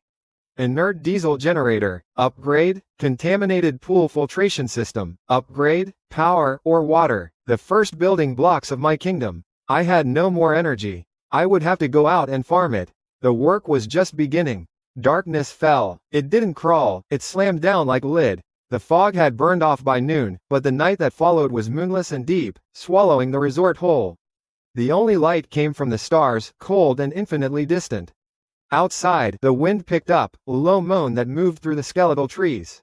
It was a sound that scraped at the nerves. I was in the basement. The air was thick with the smell of damp concrete and old wine. Rows of empty racks lined the walls. It was a cellar built for a fortune I could not imagine. In the center of the floor sat the diesel generator from the garage. It was a 300-pound block of steel and potential. Moving it by hand would have been an exercise in ruptured discs and loud, desperate grunts. Sounds that carried. Sounds that attracted attention. I didn't use my hands. I stood before it, feet planted on the cold floor. I extended my left hand, palm flat. I pulled, not on the machine, but on the space it occupied. The air around the generator warped. A low hum, felt in the fillings of my teeth, started and stopped. The metal behemoth shuddered, then lifted a scant inch off the floor, perfectly level. Sweat broke out on my brow. The veins in my forearm stood out like cords. This was a finer control than crushing a walker's spine. It was lifting, holding, moving. I walked backward slowly, drawing the hovering machine with me into the far corner, a spot I had chosen for its ventilation access and distance from the living spaces. I set it down with a soft, final thump that the concrete absorbed without an echo. Silence returned, broken only by my own breathing and the wind outside. I needed more energy. The 2 points from the groundskeepers were spent on the windows. My own stamina was a poor substitute, a currency paid in dizziness and pain. I needed fuel for the system. I went upstairs, looked through the mirrored glass of the front door. The street was a river of pitch black. I opened the door. The cold night air hit my face. I held the alloy rod in my hand. It was time to hunt. I didn't have to go far. 3 houses down, a porch light flickered, powered by a dying battery. It cast long, dancing shadows. And it had attracted a customer. A single walker, a woman in what used to be a tennis outfit, clawed mindlessly at the front door. Its nails made a dry, scratching sound on the wood. I approached from behind, my footfalls silent on the asphalt. It didn't hear me. It didn't sense anything but the vague life impulse behind the door. I didn't use the L field. It was too draining for a single target. The alloy rod was more efficient. I raised it, brought it down hard on the back of its skull. A wet crack, and it folded. It was mechanical. It was work. A line of text faded into my vision. Core energy acquired. 2 points. Not enough. I skirted the edge of the small lake. The water was a sheet of black glass reflecting the stars. 2 more were there, half stuck in the muddy bank, drawn to the memory of water. I dispatched them with the same brutal economy of motion. 2 more wet cracks in the night. Core energy acquired. 4 points. Total. 6. It would have to do. Back in the basement, I stood before the generator. The interface appeared in my mind's eye, superimposed over the greasy engine block. Inert diesel generator. Required energy. 3 points. Upgrade? I had a full tank of diesel siphoned from abandoned cars, stored in the garage. Fuel was not the problem. Noise and inefficiency were. I focused my will. Upgrade. Core energy. -3. Remaining. 3. The 3 points of energy vanished from my internal reserve. A wave of green light, visible only to me, washed over the generator. It wasn't a flash, it was more like watching metal being poured. The bulky, cast-iron housing seemed to flow, smoothing out. The radiator fins became finer, more complex. The crude exhaust pipe retracted, replaced by a baffled, perforated vent system. The entire machine shrank by a good 20%, its new surface a clean, matte black. Upgrade complete. Silent high-efficiency power plant. Fuel consumption reduced by 80%. Noise output reduced to 3 decibels. I connected the fuel line. I primed the engine. I flipped the switch. There was no roar, no shuddering cough of a diesel engine coming to life. There was only a low, almost imperceptible hum, a sound quieter than a running refrigerator. Then, light. The bare bulb overhead flickered once, then burned with a steady, clean brightness. Upstairs, the house came alive. The digital clock on a microwave glowed, 12 o'clock. The security panel by the front door beeped once, its screen now active. Power was the first pillar. Next was water. I left the basement, the hum of the generator a comforting presence that faded as I closed the door. I went out the back patio. The swimming pool was a pit of stagnant, green filth under the starlight. Algae bloomed on the surface, and the smell of decay hung in the air.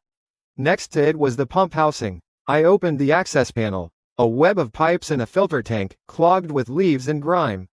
Contaminated pool filtration system. Required energy. 3 points. Upgrade. Core energy. -3. Remaining. 0. The same wave of green light washed over the machinery. The plastic housing of the filter became a gleaming cylinder of stainless steel. The PVC pipes were replaced with flexible, reinforced hoses. The pump motor, once caked in rust, now looked like something from a laboratory. Upgrade complete. Infinite cycle water purifier. Capable of filtering any biological or chemical contaminant.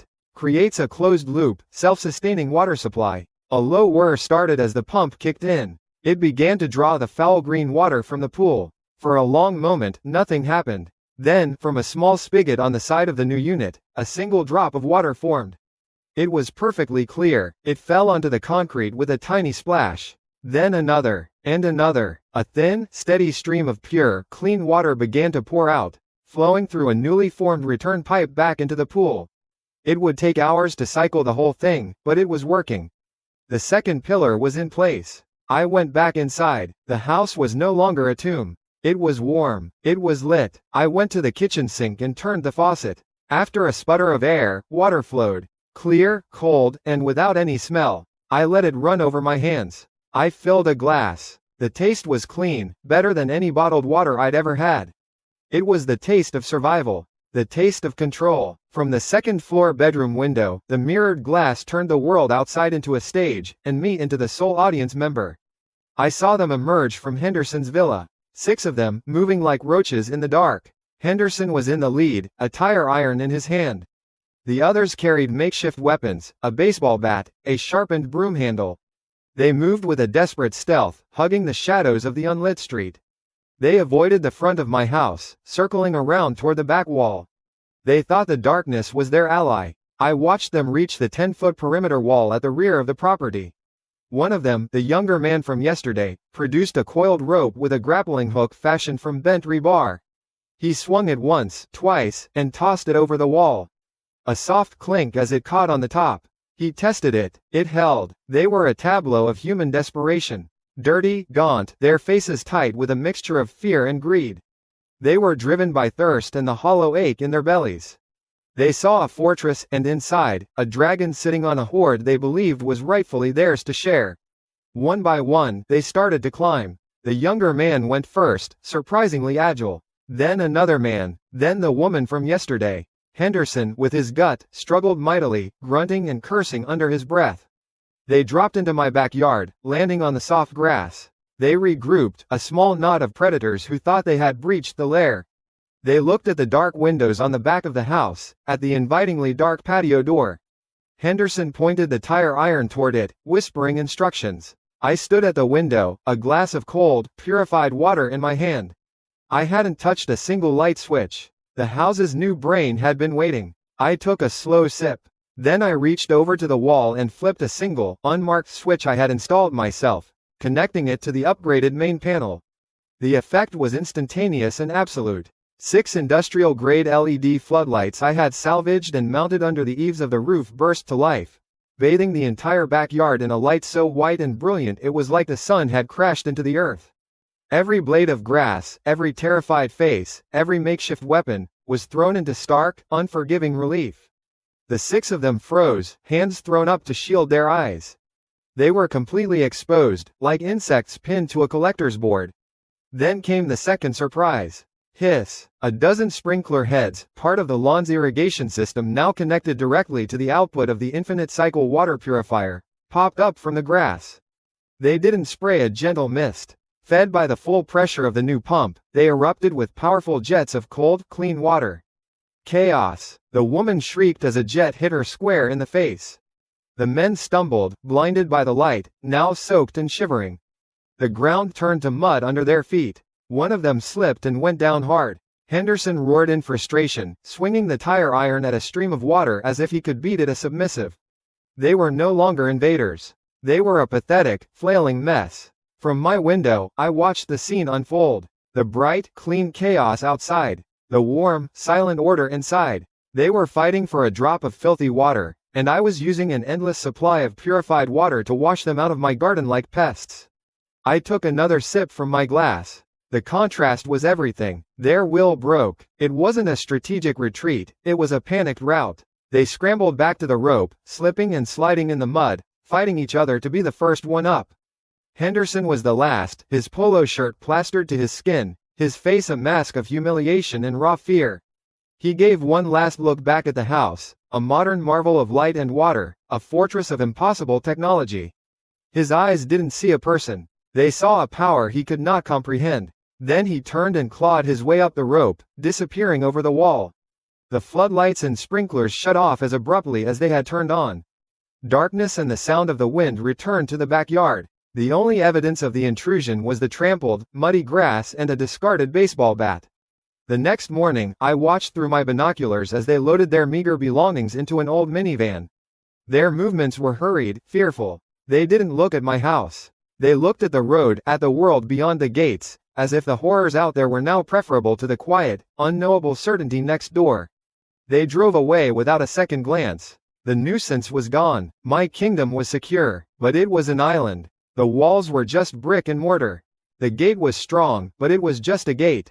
It was passive defense. It wasn't enough. I looked out over my domain, at the perimeter wall. I needed something active, something that bit back. As the thought crossed my mind, a sound cut through the morning air. It was sharp, distinct. Not a walker's groan or the wind's howl. It was the crack of a rifle. Then another, followed by a frantic series of pops from a handgun. The sounds came from the edge of the resort, near the main access road, maybe half a mile away. Then a scream tore through the air. It was a woman's voice, high and thin with terror.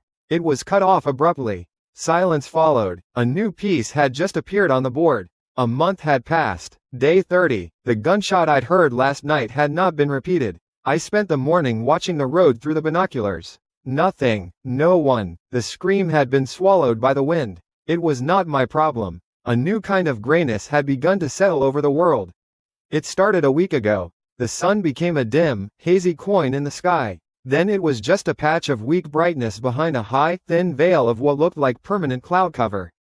Dust. Fine as flour, it coated every surface outside. A major eruption somewhere, probably Yellowstone. The news had been full of warnings about it before the world ended.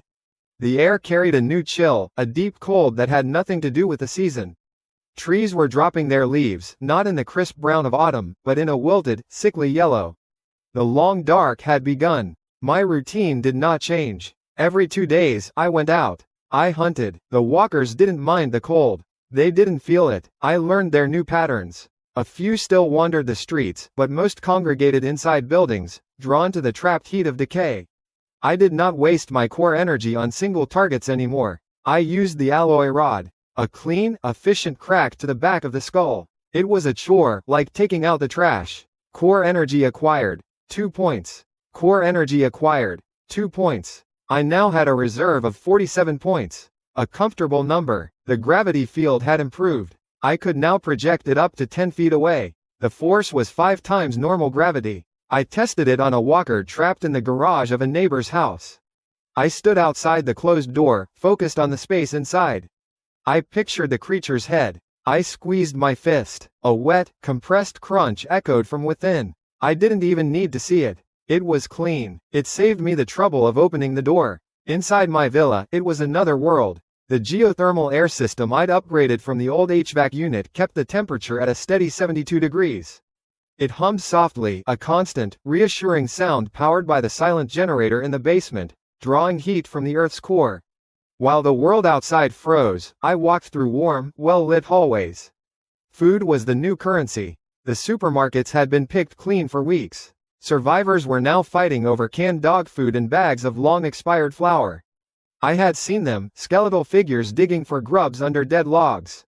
I had a better source. In the basement, I heard the scratching. I had set a simple box trap. I opened the door and walked down the concrete steps. In the corner, a large rat, fat from a life of pre-apocalyptic garbage, was scrabbling at the inside of a metal cage. Its eyes were beady, black points of fear. I stood before the cage. My hand remained at my side. I didn't need to move. I focused on the space inside the cage, on the rat's small, pumping heart. I applied a tiny fraction of the L-field's pressure. The rat stopped moving. It just fell over. No blood, no mess. I brought it upstairs to the kitchen. The countertops were polished granite, clean enough to eat off of. I placed the body on a cutting board. The system's interface bloomed in my vision, a blue glow against the dead animal. Vermin carcass, contaminated, upgrade potential, high. I placed a hand over it. Upgrade, core energy, -5. Remaining, 42. The green light washed over the rat. The gray fur, the spindly legs, the long tail, they didn't just disappear. They flowed, reformed. The tissue broke down and reknitted itself on a molecular level. Bones broadened, flesh thickened and turned a deep, healthy red. What lay on the cutting board a moment later was not a rat. It was a perfect, 1-pound cut of meat, marbled with delicate veins of white fat. Upgrade complete. Mutant beast meat, toxin-free, high protein. It wasn't enough. My supplies were vast, but luxury was a weapon. It was a reminder of my power, of the line between me and them. A line between a king and the starving wretches outside. Upgrade again. Required energy, 10 points.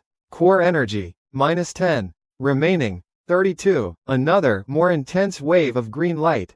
The texture of the meat refined itself further. The marbling became more intricate, a perfect snowflake pattern. The color deepened. The raw scent became richer, buttery. Upgrade complete. Kobe-grade ribeye steak. Effect. Excellent taste, restores stamina. I took a heavy, cast-iron pan from the cupboard and set it on the stove.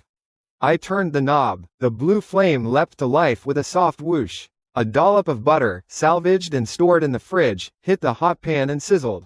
I seasoned the steak with coarse salt and pepper. I laid it on the pan. The hiss was a symphony. The smell of searing, high-grade beef filled the kitchen. A smell that no one else in this city, maybe this country, had experienced in a month.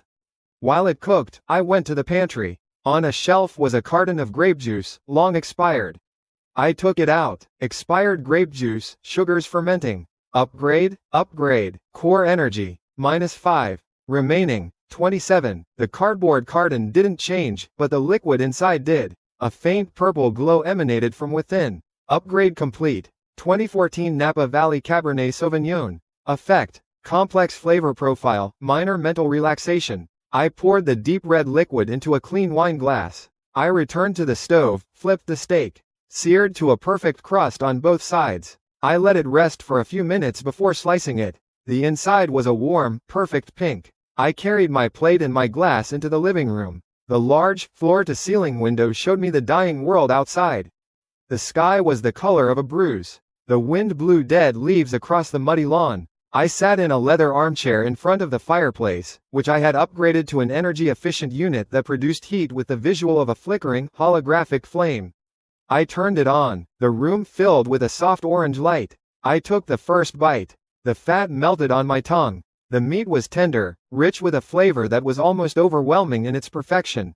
I took a sip of the wine. It was smooth, with notes of dark cherry and oak. It was a meal of a forgotten world. It was a feast in the middle of hell. I picked up the binoculars from the table beside me. I looked out, past my perimeter wall, toward the next street over. The houses there were dark tombs. I scanned the windows. In one, on the second floor, I saw movement. A family, a man, a woman, a small child huddled under a thin blanket. The man was gnawing on something dark and fibrous. A piece of tree bark.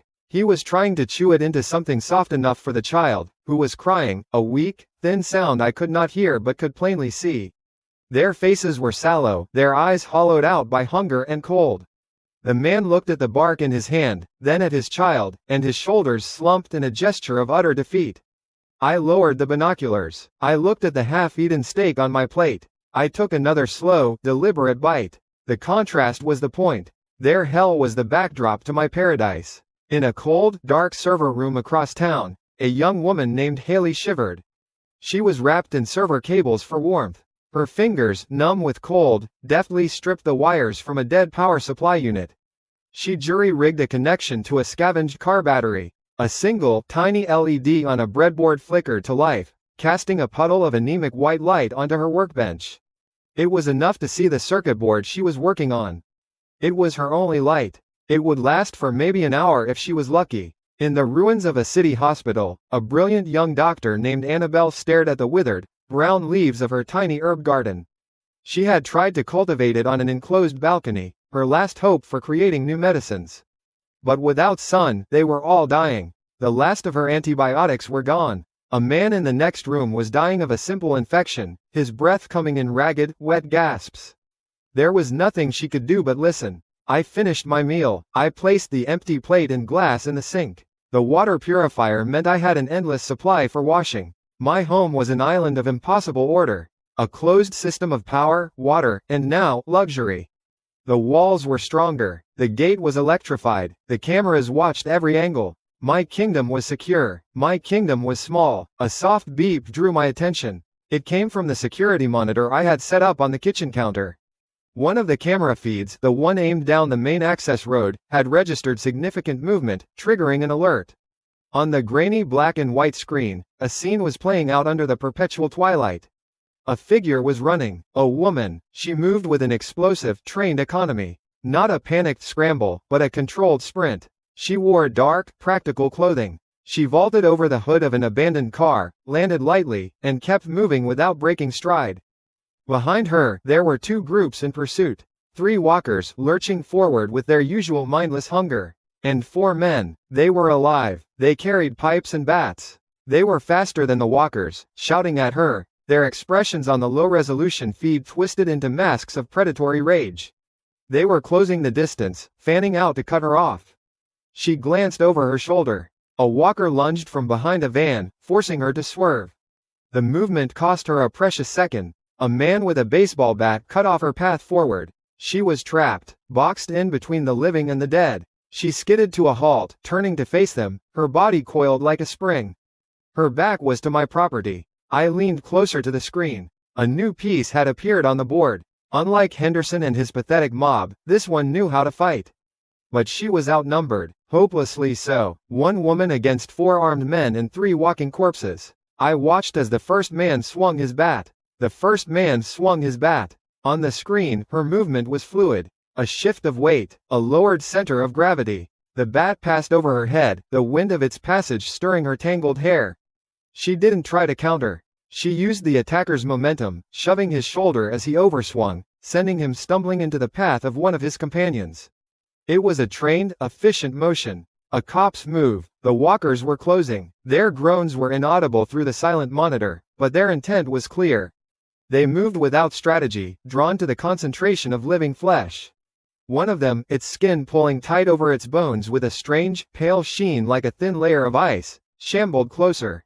The first of the frost-bitten. A minor adaptation to the deepening cold. Insignificant. My interest was piqued, but my intent remained unchanged. This was not my fight. The perimeter wall was my world's edge. Everything beyond it was a television show, a violent drama playing out for an audience of 1.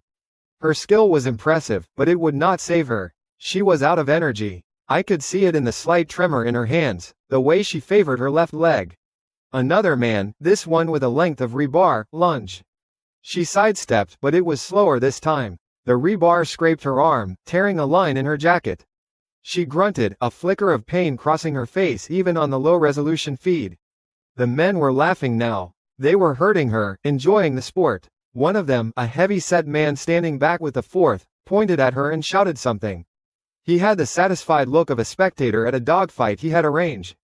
They were driving her toward the walkers. A classic pincer. Force her to choose between 2 kinds of death. It was then that a flash of something familiar cut through my detachment.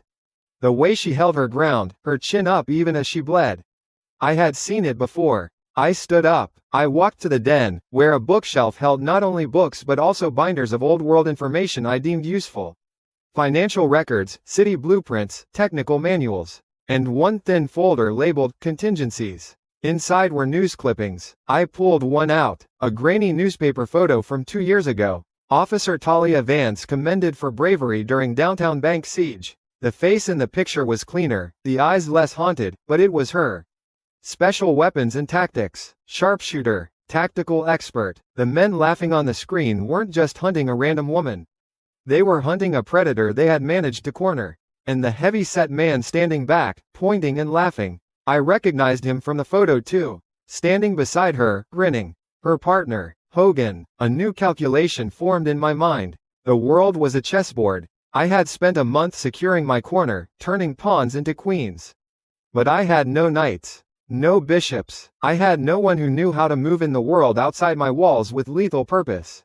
She was not a liability. She was a resource, a high-value asset currently being damaged by idiots. My decision was instant, logical. I didn't grab the upgraded pistol. Not yet. I walked to the kitchen, took the SUV keys from a hook by the door. The simple act felt foreign after a month of insular existence. The air that hit me when I opened the door to the garage was a physical shock. It was 10 degrees colder than it had been a day ago, a damp, biting cold that promised to sink into bone. It smelled of wet earth and decay. Inside my house, it smelled of seared beef and clean linen. The fence around the property was a simple wrought iron affair, a deterrent for suburban thieves, not for this new world. As I walked, a system notification bloomed in my mind, an automatic scan of a potential upgrade. Wrought iron fence, deteriorating. Upgrade path. Steel palisade to electrified grid to self-repairing alloy wall. Upgrade to level 1, electrified grid, requires 50 core energy. I had 27, not enough, an oversight I would correct soon. A problem for later. I got into the SUV. The leather seats were stiff from the cold. I turned the key. The engine groaned, a slow, grudging noise. For a moment, I thought the battery was dead. Then it caught, the sound of the internal combustion engine, a vulgar roar in the quiet of the dead world. I slammed the gear shift into drive and hit the switch for the gate. It slid open with a low electric hum. I didn't turn on the headlights. The perpetual gray twilight was enough. I drove onto the lawn, the tires chewing up the dead, muddy grass. I turned onto the access road. The scene was 200 yards away. Through the windshield, it was no longer a grainy video. It was real. Talia was on one knee. Her arm was bleeding freely, a dark stain spreading down her sleeve. The man with the baseball bat stood over her, raising it for a final, skull-crushing blow. Hogan, the traitor, was laughing, his face a mask of piggish delight. "I told you, Talia." His voice was a raw shout, carrying on the cold air. "Stick with me, you get food and safety. You try to be a hero, you get this." I pressed the accelerator to the floor. The SUV was a standard model, no upgrades.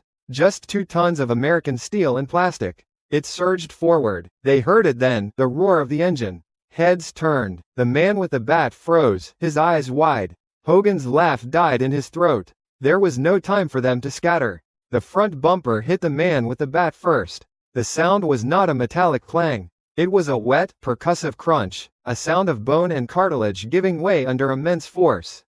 He disappeared under the hood. I felt a series of heavy thuds against the undercarriage. I didn't swerve. I plowed straight through the center of their formation. Another man was thrown aside, his body cartwheeling through the air before hitting the side of an abandoned car with a sickening crack.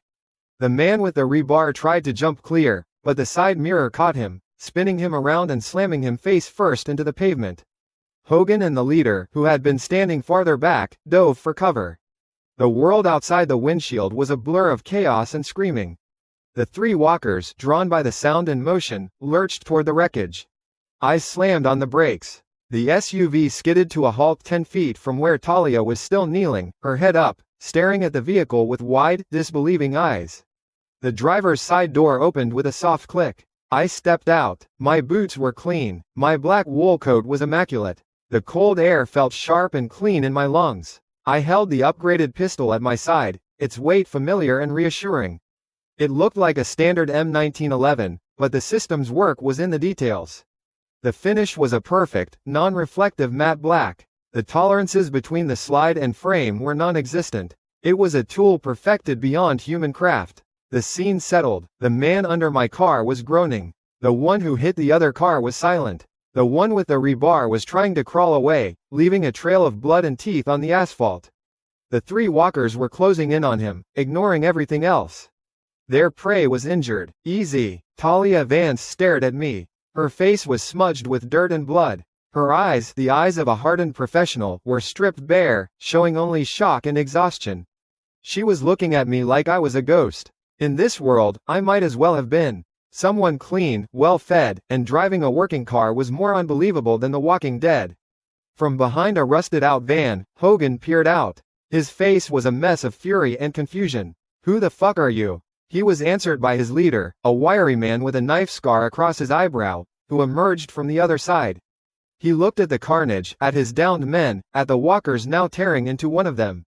He looked at my pristine coat, my clean SUV, and a greedy, calculating light entered his eyes. He ignored his dying men completely. He saw only resources. He grinned, showing a row of yellowed teeth. "Doesn't matter who he is, Hogan. Look at him. He's soft. And he just delivered us a car and a full tank of gas." He gestured with his chin towards me, then at Talia. "Another mouth to shut. Kill him. The woman and the truck are ours." Hogan's fear was replaced by his boss's confidence. He stepped out from behind the van, raising a rusty pipe. The 2 of them began to advance. From a nearby alley, more figures emerged. 6 more men, drawn by the commotion. Their private execution had just become a block party.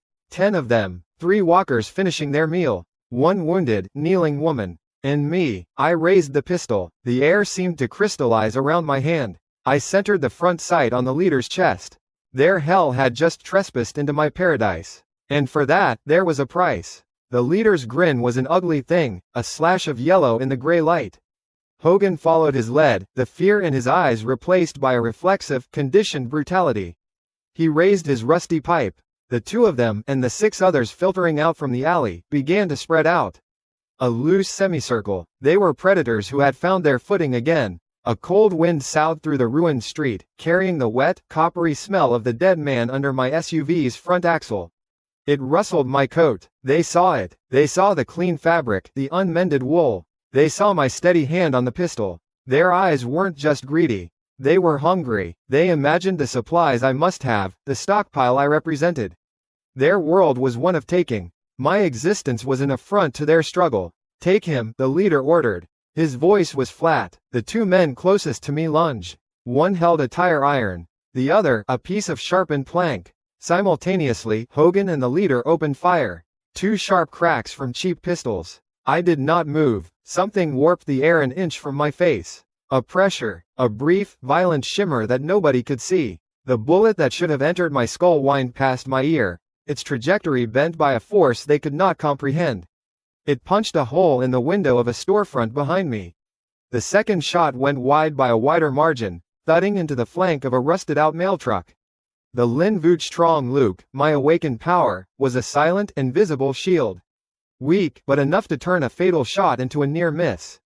Their faces registered confusion. A flicker. In that flicker, I was already moving. My pistol came up. It was not a fast, panicked motion. It was economical, deliberate. The front sight settled on the man with the tire iron. Bang! The shot was a clean, suppressed cough. Not a roar like their handguns. A hole appeared in the center of the man's forehead. His forward momentum carried him 2 more steps before his legs gave out and he collapsed onto the asphalt. He didn't twitch. I shifted my aim. The man with the plank was still running, his mouth open in a half-formed shout. Bang! He went down, clutching his throat, a gurgling sound escaping his lips. 2 shots. 2 down. The remaining 6 froze, the confidence drained from their faces, replaced by a primal alarm. The man with the knife scar, the leader, his eyes widened. He understood. This wasn't a soft target. This was something else. Kill him. Fucking kill him, he shrieked, firing his pistol again. The shot went high. His aim was panicked, but it wasn't just that. I felt the subtle push of my will against the world, a focused point of increased gravity an arm's length in front of me, nudging the bullet's path skyward. I ignored him. My attention was on Hogan. The traitor. I saw his eyes darting towards the alleyway, towards escape. He was a rat, programmed to flee when the odds turned. As he turned to run, I focused a point of force not on an incoming bullet, but on the ground in front of him. A 1-meter circle of asphalt suddenly felt like it was coated in thick, heavy molasses. His leading foot landed and seemed to stick. His momentum did the rest. He pitched forward with a cry of surprise, his arms windmilling uselessly before he slammed face first into the street. The crack of his nose braking was audible in the sudden silence. Bang! Bang! Bang! Bang! 4 more precise coughs from my pistol. The remaining members of his crew, the ones still processing the impossible speed of it all, dropped where they stood. One by one, a headshot, a heart shot, 2 more headshots. It was a simple, mechanical process. Identify target, acquire sight picture, squeeze trigger, repeat. Silence descended again, broken only by the groaning of the man under my car and the wet tearing sounds of the walkers feasting on the body of the man I'd hit with the side mirror. The leader stood alone, his cheap pistol empty, his face a mask of disbelief. He looked at the bodies of his men. He looked at me, standing untouched. His mind couldn't bridge the gap. I began to walk toward him. My boots crunched on loose gravel. Each step was an echo in the dead street. He fumbled with his gun, trying to reload with shaking hands. A loose cartridge fell to the ground. He gave up. He threw the empty gun at me. It clattered harmlessly at my feet. Then he turned and ran. He was fast, desperate. I let him get 20 yards. I raised my pistol, aimed for his left kneecap, and fired. The sound of the shot was almost lost in his scream as his leg buckled and he went down, skidding across the pavement. He clutched his shattered knee, howling. The feast had been interrupted. The 3 walkers turned their heads, their movements jerky. A new sound, a new source of pain.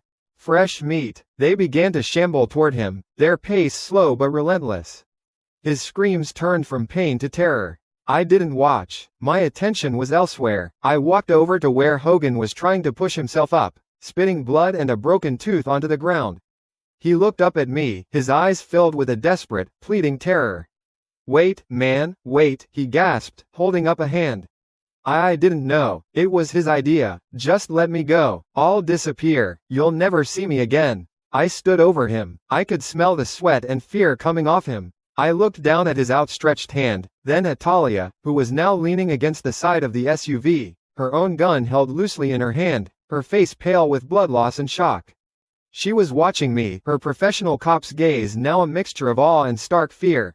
I placed the sole of my boot on Hogan's outstretched hand, pinning it to the cold asphalt. I put my weight on it. He cried out as the small bones in his hand ground against the pavement. "Betrayers," I said, my voice low and even. "They don't deserve clean deaths. They don't deserve to disappear." I raised the M1911 and pointed it at his right leg. He thrashed, trying to pull his hand free. "No, please. God, no." Bang! The bullet tore through his thigh. The sound of the femur shattering was a thick, wet snap. His scream was high and animalistic. The walkers feasting on the leader's body paused, their heads swiveling. More screaming. "Closer. She trusted you," I continued, unperturbed. I shifted my aim to his other leg. "She was your partner." Bang! The second shot was just as devastating. Both of his legs were now mangled, useless appendages. His screams dissolved into pathetic, sobbing moans. The walkers, abandoning their first meal, now turned their full attention toward him. They lurched forward, drawn to the easy, helpless prey. I stepped back, my boot leaving his crushed hand. I didn't give him another look. I left him to the consequences he had earned. I walked back to the SUV, the sounds of his final, horrifying moments providing a backdrop to my steps. Talia flinched as the first walker reached him, but I did not. She watched me, this woman who had been a hunter, a predator in the old world. In her eyes, I could see the dawning realization of what I was. Not a savior. Something far more dangerous. "Get in," I said. It was not a request. She hesitated for a fraction of a second, then obeyed, sliding into the passenger seat, careful not to get blood on the leather. I got back into the driver's seat. The inside of the car was an insular world, protected from the cold and the sounds of dying. I put the SUV in reverse, backed away from the corpse pinned beneath it, and drove away, leaving the dead to their feast. The drive back was silent. I could feel her stealing glances at me, at my clean coat, at my face, which showed no emotion. I was a puzzle she couldn't solve. Inside the compound's garage, the door humming shut behind us, the warmth was immediate. I led her through the kitchen and into the living room. The lights were on, the air was warm and smelled faintly of coffee. I motioned for her to sit on the plush sofa. Her eyes took in everything. The electricity, the clean floors, the stocked bookshelves. The water I handed her was from the tap, purified and slightly cool. To her, it was a miracle. She drank it like she'd been in a desert for a year. "The arm," I said, nodding towards her wound. I retrieved the medical kit, another upgraded item. It was no longer a simple first aid box. Inside, the sterile dressings were infused with a mild healing agent and the antiseptic spray sealed wounds with a thin, flexible polymer. I worked efficiently, cleaning the gash from the rebar, applying the spray. She watched my hands, her breath catching as the spray numbed the pain instantly. "Who are you?" she finally asked, her voice raspy. I finished bandaging her arm and closed the kit. From a console on the wall, I brought up the security feeds. A chime sounded, a notification in my mind. Basic security cameras, offline. Upgrade path. 360-degree wide-spectrum surveillance grid. Grid components. Thermal cameras, long-range optical zoom, 4x mini drones with reconnaissance package. Function. Automated detection of all non-designated lifeforms within a 500-meter radius. Estimated cost, 120 core energy. I filed the information away. My current core energy was low after the confrontation, a problem I'd solve tomorrow. I switched the feed to a scrambled long-wave radio receiver. Static, then a voice, clipped and academic. Repeating the finding, the crystalline fragments, what we have designated spirit stones, harvested from evolved specimens, show tremendous energy potential. Initial tests on cellular enhancement are promising. The Feng family protocols are confirmed to be viable. The voice cut out into static. Another faction, another path to power. It was irrelevant for now. I turned back to Talia. Her gaze was fixed on the screen, on the clear, multi-angled view of the world outside my walls. She saw the safety, the control, she saw the reality of my resources. You knew him, she stated, looking back at me. Hogan, I knew he was your partner, I corrected. I knew he betrayed you. I saw it on the monitors. The understanding settled in her eyes. I hadn't been a random passerby. I had been watching, judging, calculating. I sat in the armchair opposite her. The moment of comfort was over. This was a transaction. This place, I said, gesturing vaguely to the room, to the entire house, is safe. It has power, hot water, and endless food. It is a fortress, and it will only become stronger. I let that sink in. I let her compare the warmth and light of this room to the cold, gray street where her partner's screams had been the last thing she heard. I have my own people to care for, she said, a flicker of her old self returning. I can't just. They are dead, I said, cutting her off without emotion. Or they will be soon. You survived because you are strong. Because you are useful. But out there, alone, your use is finite. You will run out of energy. You will run out of bullets. You will make a mistake. It is an inevitability. I leaned forward slightly. My eyes met hers. So here is the choice, Talia Vance. Stay. Work for me. Your skills for my resources. You will have a bed, hot food, and safety. You will be a part of this. My gaze was hard, leaving no room for negotiation. Or you can walk out that door. I won't stop you. But if you become a threat, if you lead others here, or if you ever think of betrayal, understand that what happened to Hogan will seem like a mercy. Choose. Her knuckles were white where she gripped the empty water glass. The silence in the room was a heavy weight, broken only by the low hum of the refrigerator in the kitchen and the whisper of the heating vents. The choice I had laid before her was simple, a binary outcome with no middle ground. Her life as she knew it had ended on that street. Now she had to decide what the next one would look like. She did not look at me. Her gaze was fixed on the smooth, polished wood of the coffee table. I saw the line of her jaw tighten. She was a cop, a survivor. Pride was an instinct she hadn't yet shed. Control was something she was used to having, not surrendering. Stay, she finally said, the word a rough sound in the warm air. She said it to the table, not to me. It wasn't a question or a plea. It was a statement of fact, a conclusion reached after a rapid, brutal calculation. I nodded once, a minimal movement.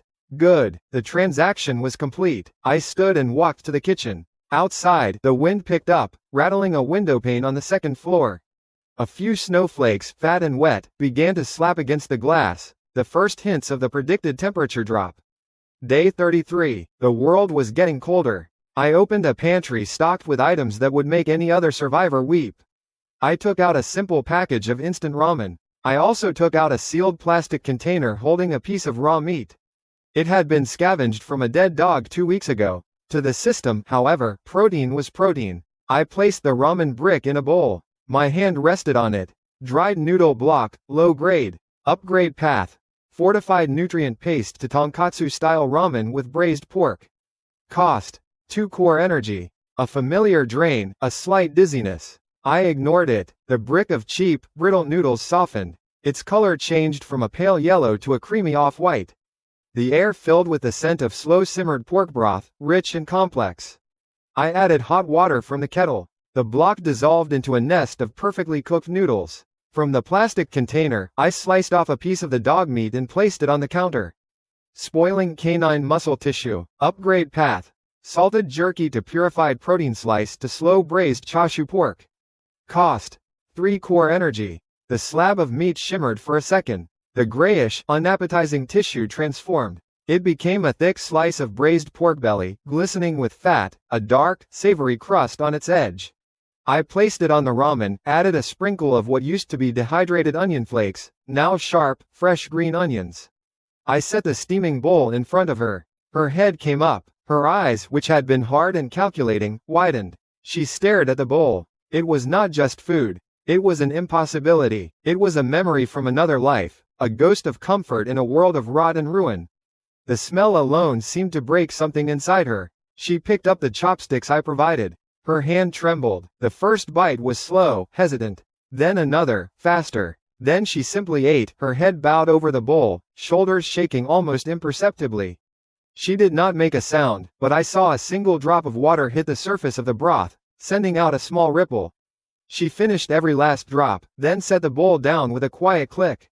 She slid from the sofa and onto the floor. She knelt on one knee, like a knight from some forgotten story. Her head remained bowed. "I am Talia Vance," she said, her voice clear and steady now, cleansed by the warmth and the food. "I was a detective with the 6th Precinct. My skills are in tactical assessment, firearms, and interrogation. I will serve you. Loyalty born from despair and a full stomach. The most reliable kind. Loyalty requires strength to enforce it," I said, my voice even. "Your skills are useful, but you're weak." I stepped in front of her. The system chimed in my mind, a sterile notification. Target scanned. Talia Vance. Physical condition: malnourished, moderate exhaustion, minor tissue damage. Latent potential detected. High affinity for cryo-energy manipulation. Genetic markers compatible with Class 1 awaken. Suggestion: infuse with 10 units of purified core energy to trigger awakening. High probability of success. I had 25 units left from the bandits and the walkers they had attracted. It was a worthwhile investment. A fighter with a power was an asset. A lone cop with a pistol was just another eventual statistic. I placed my hand on her shoulder. She flinched, but did not pull away. I focused my will, drawing on the energy stored within me. It felt like siphoning ice water from my own veins. A cold current flowed down my arm, through my palm, and into her body. She gasped, her back arching. A sudden frost bloomed from my hand, creeping down her jacket in intricate, feathery patterns. The air around us grew cold, a visible white mist pluming from her mouth.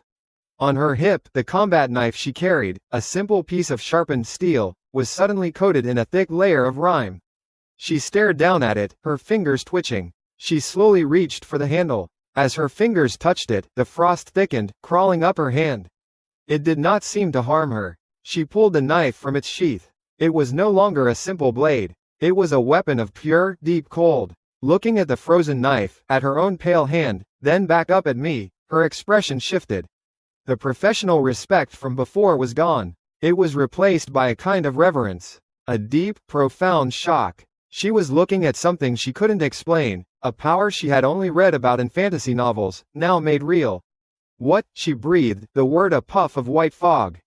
"Strength," I said simply, pulling my hand away. "Now you have it. Get some rest. Your duties begin tomorrow." I left her kneeling on the floor, staring at the power I had given her. The next morning, the world outside was white. A thick blanket of snow covered everything, muffling all sound. The temperature had plummeted. Through the monitors, I could see them. The walkers, slowed by the cold, their skin tinged blue. Some were different. Their flesh seemed harder, coated in a layer of jagged ice. Frost zombies. The first evolution of this new, cold world. They were tougher, but the energy they'd grant would be purer. Talia was already awake. She moved with a new purpose. The shock had worn off, replaced by a focused intensity. She had already done a full sweep of the ground floor, testing every lock, checking every window. She had found my hastily drawn patrol map and was already making notes on it, her handwriting neat and precise. "Your blind spots are here," she said, pointing to a corner of the monitor array, foregoing any morning pleasantries. "The main gate camera can't see the base of the western wall. Someone could place a charge there undetected. And your patrol route is predictable. Same time, same direction. It's how they get you." I listened. She was right. I was an engineer, a logician. I saw defenses in terms of materials and structure. She saw them through the eyes of a predator, looking for the weakness. "Fix it," I said. A nod. She accepted the task without question. While she got to work reorganizing the internal security protocols, I went outside. The cold was a physical blow. The air was sharp in my lungs. I walked to a barren patch of the back garden, where dead rose bushes stuck out of the snow like skeletal fingers. I kicked the snow away, revealing frozen, cracked earth. Barren garden plot, infertile. Upgrade path. Fertilized soil to biogenerative super soil. Function. Reduces plant growth cycle by 90%. Negates need for water or external nutrients. Immune to blight and frost. Cost: 20 core energy. It was a steep price, but food was the ultimate currency. I confirmed the upgrade. There was no flash of light. The change was subtle, physical. The frozen ground beneath my boots seemed to relax. The color deepened from a pale, dusty brown to a rich, dark black. A faint, earthy smell, like a forest floor after rain, pushed away the bite of the frost. It looked alive. I took a handful of seeds from my pocket. Old, generic vegetable seeds from a packet I'd looted. Assorted vegetable seeds, expired. Upgrade path. Standard viable seeds to high-yield mutant seeds. Function. Produces oversized, nutrient-rich vegetables with accelerated growth in compatible soil. 3 harvests per cycle. Cost. 5 core energy. Done. I pushed the small, upgraded seeds into the dark soil. According to the system, I'd have a full crop in less than 3 days. An endless supply of food, right here in my backyard. While the world starved and froze, we would feast. Back inside, the warmth of the house was a welcome embrace. Talia was at the communications console. She had managed to get the long-wave receiver working with a clearer signal. A voice cut through the static, clipped and official. Repeat broadcast to any surviving firebases. The Northern Command installation at Fort Drake is operational. We are accepting skilled survivors. Priority for ex-military, medical, and engineering personnel. Rendezvous coordinates to follow. The United States government is not gone. We are rebuilding. Fort Drake is safe. I repeat, Fort Drake is safe. The message repeated, a beacon of false hope cast into the wilderness. It would create a migration. A trail of desperate people for the walkers and bandits to follow. It would also draw attention. Powerful people would be looking for other powerful people. Competition. Talia shut it off. They're creating a kill zone, she said, her voice flat. Luring everyone to one spot. Makes them an easy target. It's of no concern to us, I replied, looking past her, out the window. The snow was falling thicker now. My fortress was warm and secure. My food supply was being generated. My new subordinate was competent and superpowered. But the world was large. Going out for resources was becoming more dangerous. The SUV in the garage was stock. It was vulnerable. We need to expand, I said, thinking aloud. Down, a multi-level basement, and we need a vehicle that can withstand this. Talia looked at me, her new, cold power humming just beneath her skin. She understood immediately. This wasn't just about survival anymore. It was about dominance. The SUV in the garage, she said. The engine is solid, but the frame, the tires, the glass, it's a coffin on wheels. For now, I said. I looked at the vehicle, parked in the clean, well-lit garage. To her, it was a liability. To me, and to the system, it was a blank canvas. A future mobile fortress, waiting to be born. That's my next project. Day 40. The routine was a bulwark against the quiet madness of the new world. We had a rhythm. It was the rhythm of a well-oiled machine. Talia was in the main living space, which she had converted into a combination gym and tactical command center. I watched her on the monitor as I passed. She wasn't just working out. She was training. A shard of ice, 3 feet long and sharp as a razor, materialized in her hand. She moved through a series of combat stances, the blade a blur of cold light. Her movements were fluid, economical, deadly. A thin layer of frost coated the floor around her, a visible sign of her growing control. She was no longer just a cop with a gun. She was a weapon. My work was elsewhere. I stepped out into the back garden. The cold hit me, a sterile, biting presence that sucked the heat from my lungs. The ground, once frozen and dead, was now an island of impossible life in a sea of white. The super soil was a rich, dark black, steaming faintly in the frigid air. Pushing through the light dusting of fresh snow were the fruits of my investment. Potato plants, green and robust. And tomatoes. One hung from a vine, a perfect sphere of deep red the size of my fist. An absurdity, a defiant splash of color against the white landscape. I picked it. The skin was firm, cool to the touch. Inside, the warmth of the house beckoned. Talia had finished her drills. She stood by the window, watching the snow fall, her own icy blade resting against her shoulder. I tossed her the tomato. She caught it, her eyes widening for a fraction of a second before her professional mask snapped back into place. She took a bite. The sound was crisp. Juice dripped onto the floor. She didn't wipe it away. She finished the entire thing in 3 more bites, like an animal that hadn't eaten in a week. Nutrient density is high, she stated, her voice devoid of wonder, replaced by analysis. One of these is worth a whole can of soup. Maybe more. 3-day growth cycle, I said. We have an effectively infinite supply. She nodded, accepting the impossible fact as she accepted her new abilities. It was just another variable in the new equation of survival. Good, she said, we can pack for longer patrols. That was the next step. The fortress was secure, the food was stable, but to grow, we needed more resources. Not food, but raw materials. Metal, electronics, chemicals. The kind of things you couldn't grow in a garden. That meant going out there, into the cold. Into the kill zone. Our primary vehicle, a standard full-size SUV, sat in the garage. It was a metal coffin on wheels, as Talia had correctly assessed. To me, it was a lump of clay. I spent the next 2 days gathering materials. I stripped every useless piece of metal from the house. Decorative iron railings, copper pipes I could replace with upgraded PVC, the steel frame of a guest bed. I piled it all in the garage next to the SUV. I also brought in the Nong Luong hatch I had harvested, dozens of them now, glowing with a faint, cold light in their lead-lined box. On the third day, the project began. Talia stood guard at the garage entrance, her ice blade in hand, watching the tree line. I stood before the SUV. The first step was disassembly. I didn't need tools. I focused my will, drawing on the strange new power that had woken in me alongside the system. A pressure built in the air of the garage. The SUV, a 2.5-ton block of steel and plastic, lifted off the floor. It rose 4 feet into the air, tires spinning uselessly. It hung there, perfectly still, held by an invisible force. The strain was a dull throb behind my eyes. I walked underneath it, the concrete cold beneath my boots. My hand rested on the chassis. The familiar blue text of the system appeared in my vision. Standard civilian SUV chassis. Structural integrity, 68%.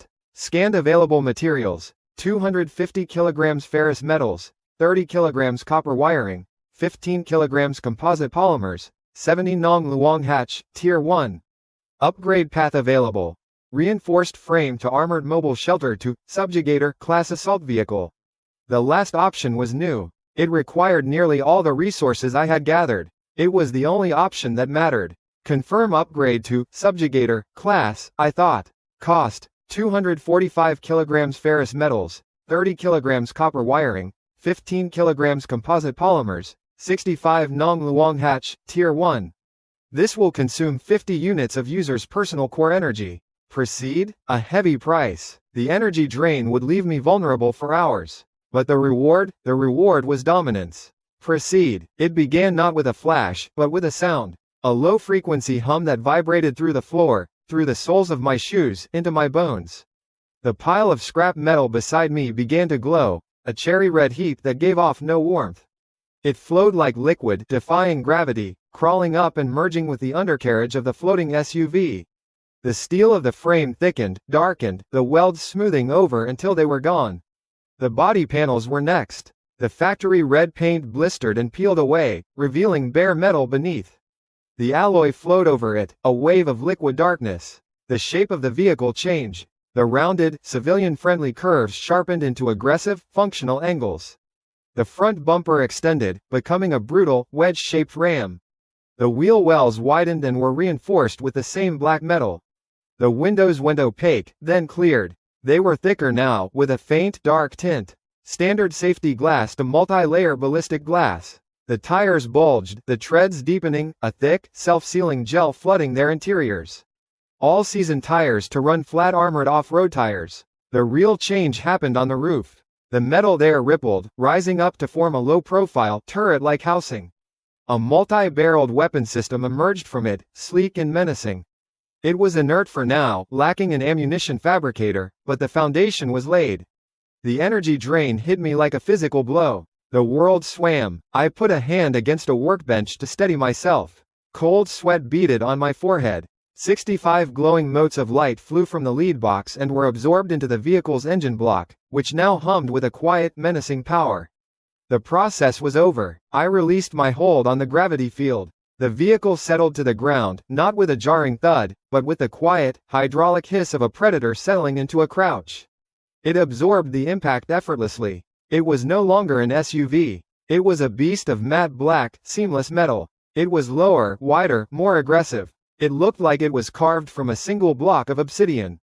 Talia stepped back into the garage. She stopped dead. Her analytical gaze swept over the machine. She didn't speak. She walked a slow circle around it. She ran a gloved hand over the alloy flank. She rapped her knuckles against the ballistic glass. It made a dull, solid thud. She looked at the turret, at the armored ram, at the massive tires. She finally looked at me, the ice blade in her hand dissipating into a puff of mist. The professional respect in her eyes had been replaced by something else. A flicker of awe, quickly suppressed. "The broadcast from Fort Drake," she said, her voice flat. "They're using Humvees. Doors stripped off for a quick exit. Open-topped. Coffins." She looked back at our new vehicle. "This is not a coffin." "No," I agreed, my energy slowly returning. "It's the hammer." While she familiarized herself with the subjugator's new, simplified controls, I turned my attention downward. The wine cellar was our current basement. It was good, but it was finite. We needed more space. A workshop, a medical bay, a larger armory. I stood before a solid concrete wall at the far end of the cellar. Reinforced concrete wall, upgrade path, steel-plated wall to reconfigurable alloy wall. Function, reconfigurable, allows for molecular deconstruction and reconstruction into new shapes. Hardens to 500% the strength of original concrete after setting. Cost, 20 Nong Luong Hatch, Tier 1. I placed my hand on the cold concrete. Confirm. The wall didn't crumble, it dissolved. The concrete turned to a thick, gray slurry, held in place by an invisible field. It flowed backward, carving out a new space from the raw earth behind it, a perfect 10 by 10 meter cube. The slurry then coated the new earthen walls, spreading thin before hardening with a soft hiss. The air smelled of ozone and hot rock. In minutes, I had created a new room, its walls a smooth, dark gray alloy that felt warm to the touch. The first block of a subterranean empire. Talia had begun a logbook. I saw it on the console. A black, hardcover notebook. Her handwriting was small, precise. Daily fuel and ammo counts. Patrol route analysis. Threat assessments of the local walker population. I read the latest entry. Day 40. Temp. -20°C. Snowfall. Heavy. Walker activity. Minimal, but new variant sighted. Dubbing them, frost zombies. Armored with ice. Slower, but project ice shards. Range, approximately 5 meters. Current defenses adequate, but subjugator vehicle necessitates new tactical possibilities. Systems are growing complex. Recommend acquisition of technical specialist. She was right. My own expertise was in mechanical systems. The electronic warfare, communications, and sensor suites the system could create were beyond my ability to manage effectively. As if on cue, the long-range sensor I had cobbled together and upgraded chirped. It was a new sound. Not the repetitive, open broadcast from Fort Drake. This was a tight beam signal, weak and heavily encrypted. It originated from a commercial district a few kilometers away. A cyber cafe, according to the old city maps. The signal was a repeating loop. A distress call, but a smart one. It was hidden inside junk data packets, designed to be found only by someone who knew what to look for. Someone scanning for digital anomalies, not just open broadcasts. An interesting person, I murmured. Talia looked up from her logbook. I gestured to the monitor displaying the signal's origin. There's someone out there, someone clever. She looked at the map, then her eyes flicked toward the garage, where the black form of the subjugator sat waiting. The unspoken question was clear. I felt the deep, resonant hum of the vehicle's upgraded engine in my mind. It was time to see what the hammer could do. Get your gear, I said. We're going for a test drive. The door of the subjugator closed with the solid, insulated thud of a bank vault. Outside, the world was a howl of wind and white chaos. Inside, there was only the low hum of the power cell and the faint green glow of the tactical display. The blizzard had hit an hour into our drive, turning the world into a milk white wall. Visibility was zero. I drove by sensor, not by sight. A wireframe reconstruction of the street appeared on the main screen, rendered from the vehicle's ground-penetrating radar. Ghostly outlines of abandoned cars, debris, and wandering figures. The figures were red, hostile. A heavy thump rocked the chassis from the right. Talia didn't flinch. Her eyes remained locked on her own repeater screen. On the display, a red dot representing a frost zombie vanished. One contact, right side, she said, her voice a flat report. Impact did no damage to the hull. Noted, I said. The subjugator's armored wheels, each one wider than my torso, crushed frozen asphalt and bone with equal indifference. The sound was a distant, grinding crunch, felt more than heard. The wipers swept back and forth across the ballistic glass, scraping away thick sheets of snow. It was a useless gesture, but the motion was a piece of the old world. A rhythm. We arrived at the coordinates. A strip mall, half buried in snowdrifts. The cyber cafe was in the middle, its sign long gone, leaving only a dark, gaping hole. The problem was the welcome party. Dozens of red dots swarmed the wireframe map, clustering around our position, drawn by the sound and vibration. Their moans were a faint chorus under the shriek of the wind. Horde, Talia stated. It was not a warning. It was an observation. We go on foot from here, I said. Vehicle is too large for the storefront. I looked at the supplies we'd packed. Medkits, ammunition, ropes, rations. A tempting prize for anyone who might get past us and into the truck. I had no intention of letting that happen. I closed my eyes for a second. I focused on the space inside the vehicle's cabin. Not on the seats or the dashboard, but the volume of air itself.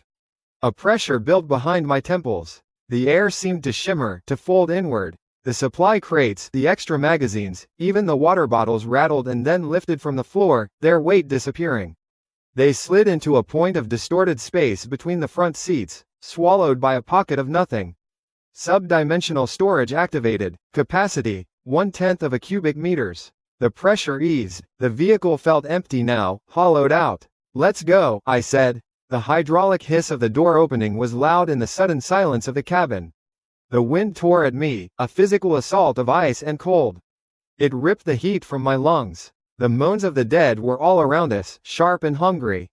Talia was out first, a 3-foot blade of shimmering ice solidifying in her hand. It gave off no light, but it seemed to absorb what little there was, making it an edge of pure darkness. A frost zombie, its skin blue and rimmed with ice, shambled forward. It had shards of ice jutting from its shoulders and back like a grotesque parody of armor. It opened its mouth to hiss, but Talia was already moving. Her blade sliced upward in a clean, economical arc. The zombie's head separated from its neck in a puff of frozen vapor and clattered to the ground. I followed her out. My power felt different in the open cold. Thinner. I raised a hand toward a cluster of 3 walkers lurching through the snow. I didn't crush them. It would be a waste of energy. I just tripled the gravity in a 1-meter patch of ice directly in their path. Their legs buckled. They went down in a chaotic tangle of limbs, their own momentum working against them. I put a silenced round through each of their skulls without breaking stride. They were obstacles, not opponents. We moved through the blizzard like ghosts, the subjugator a black monolith at our backs. The entrance to the cafe was a dark maw. The stench hit us first. Stale air, unwashed bodies, and the faint, sweet smell of decay. Inside, it was even colder than it was outside. The wind found a way through 1,000 cracks. We swept the main room. Overturned tables. Smashed monitors. The floor was littered with the detritus of a dead business. We found 2 bodies, old ones, frozen solid in their gaming chairs. Not walkers, just people who had sat down and never gotten up again. Talia checked the back rooms. I moved toward the last enclosed space. A server room. The door was closed. I put my hand on it. Faint vibrations. Hum of electronics. And a heartbeat. Faint. Erratic. I kicked the door open. It flew off its hinges and crashed into a server rack. In the corner, huddled against a server that was still generating a pathetic amount of heat, was a girl. She was a pile of rags and bones. Her face was pale, with the bluish tint of someone suffering from severe hypothermia. Her lips were cracked and bleeding. A mess of tangled black hair hid most of her face, but I could see her eyes. They were wide, tracking my every move. Fear. Not the panic of an animal, but the calculated fear of someone who had seen enough to know what a man with a gun could be. A battered laptop was open in her lap, a nest of wires running from it to a junction box on the wall. The source of the signal. You sent the distress call, I stated. It wasn't a question. She gave a short, jerky nod. Her teeth were chattering too hard for her to speak. Can you walk? She tried to push herself up. Her legs gave out. She collapsed back into the corner with a soft whimper of frustration. Talia appeared in the doorway behind me. Clear, she reported, then her gaze fell on the girl. Her professional mask was perfect. No pity, no sympathy, just assessment. I walked over and picked the girl up. She weighed nothing, a bundle of sticks wrapped in a dirty hoodie. She flinched when I touched her, a tremor of pure terror, then went limp, resigned. I carried her out, back into the storm. The wind howled a welcome. Back inside the subjugator, the warmth was a shock. I placed her in one of the rear seats. Talia was already there, holding out a nutrient bar I'd materialized from the subdimension. The girl stared at it, then at us, her eyes darting back and forth. Suspicion warred with a desperate, all-consuming hunger. Hunger won. She snatched the bar with a thin, grimy hand and devoured it in 4 bites. She didn't chew, she just swallowed. The drive back was silent. The girl, who eventually managed to whisper her name was Maya, fell into an exhausted sleep. In the warmth of the main house, she looked even worse. A lost child on the edge of death. I left her in Talia's care. Food, a hot shower, clean clothes. Basic human needs that had become the ultimate luxuries. An hour later, I found them in the command center. Maya was dressed in a gray sweatsuit several sizes too big for her. She was huddled in a chair, nursing a mug of hot broth. The color was returning to her face. She still looked terrified, but it was the terror of a mouse brought into a lion's den, not the immediate fear of death. I placed a military-grade, ruggedized tablet on the table in front of her. "The mall downtown," I said. 3 blocks east of your position. I want access to its internal security network. Every camera." Talia gave me a look. A hint of a question in her eyes. "Is this really the time?" Maya stared at the tablet. Then at me. The network is air-gapped," she stammered, her voice thin and rough. "The external lines were cut on day 2. You can't get in from the outside." "I know," I said. A flicker of understanding crossed her face. She looked at the tablet again. She looked at the warm room, the solid walls, the plate of food on the table. She understood this was a test. A job interview. Her thin fingers, no longer stiff with cold, touched the screen. They moved slowly at first, then with increasing speed. A command line interface appeared. Her fingers became a blur. Lines of code scrolled down the screen, too fast to read. It wasn't the clumsy pecking of a user. It was the fluid, innate motion of a musician playing an instrument. She wasn't just typing commands. She was composing. 3 minutes passed in silence, broken only by the soft, rhythmic tapping of her fingers on the screen. Then it stopped. On the large monitor on the wall, one of the input channels flickered. A black screen turned into a static-filled image, which then resolved. A loading bay. Empty. Then another screen came to life. A food court. A third. The main entrance. Soon, 16 different camera feeds filled the monitor, a perfect grid of silent, real-time surveillance. Talia made a sound, a sharp intake of breath. She took a half-step closer to the monitor, her eyes wide with a professional astonishment she couldn't quite conceal. This was a tactical impossibility. Access to a sealed network from kilometers away, with no hard line. It was magic. I looked at Maya. She was watching me, gauging my reaction. For the first time, the fear in her eyes was replaced by a spark of pride. "A good find," I murmured. She had earned her keep. The next step was giving her better tools. I took her down to the garage. In a corner sat a pile of electronic junk I had scavenged. Among it was a portable cellular relay tower, the kind news vans used. It was dented and useless. Damaged mobile broadcast unit. Functionality: 0%. Upgrade path: local network hub to encrypted satellite uplink node. Cost: 5 Nong Luong hatch, Tier 1. Confirm upgrade, I thought, placing my hand on the cold metal. 5 motes of light flew from my storage box and sank into the device. The dents smoothed out, the twisted antenna straightened and retracted, replaced by a compact, sophisticated dish. LED lights flickered to life. A low hum filled the air. Maya watched, her mouth slightly open. The impossible had happened right before her eyes. "This is your new workstation," I told her, gesturing to the new room I had carved out of the earth. "We set up the node." I gave her the tablet. "Connect our base to what's left of the global satellite network. Find me anything useful, comms channels, data archives, other fortified positions." I left her to it. The change in her was immediate. Seated before a screen, surrounded by technology she understood, the frightened girl disappeared.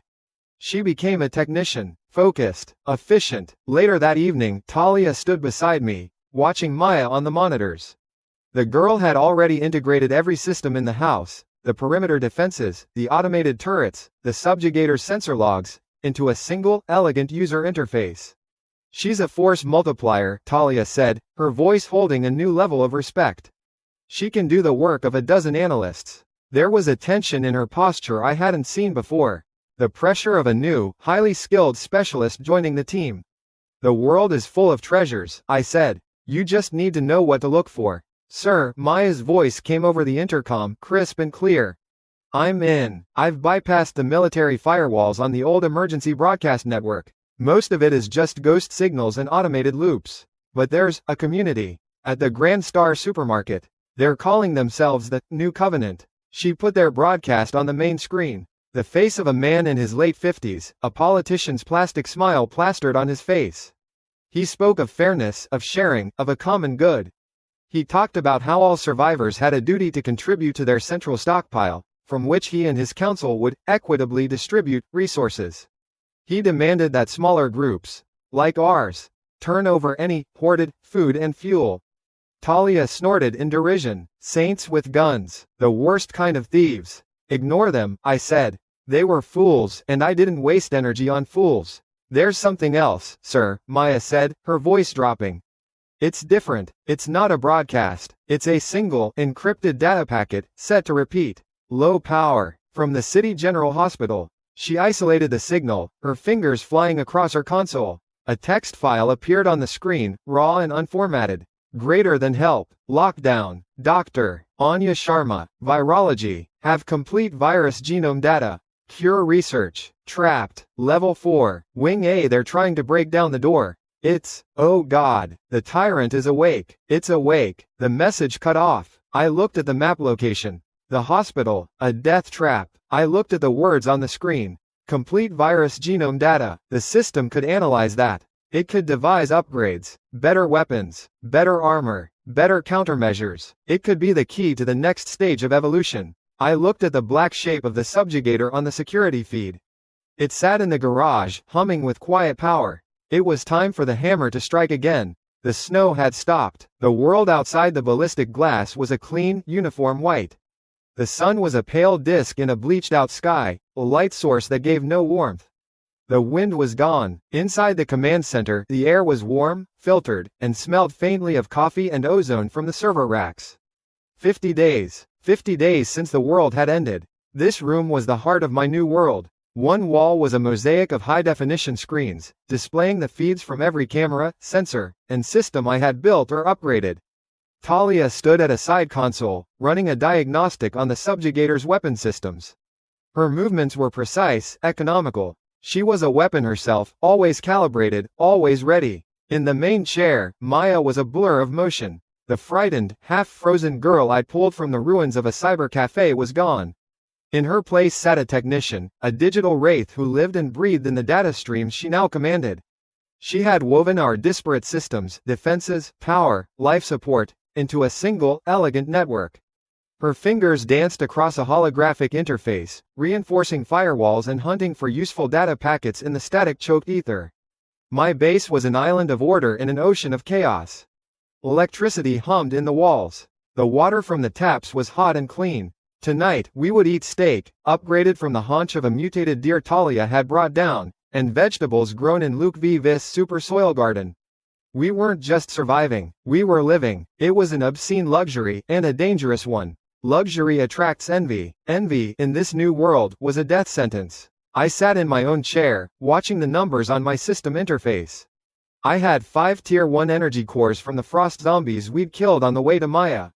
Not enough for a major base upgrade. Not enough to push the subjugator to its next level. But enough for something else.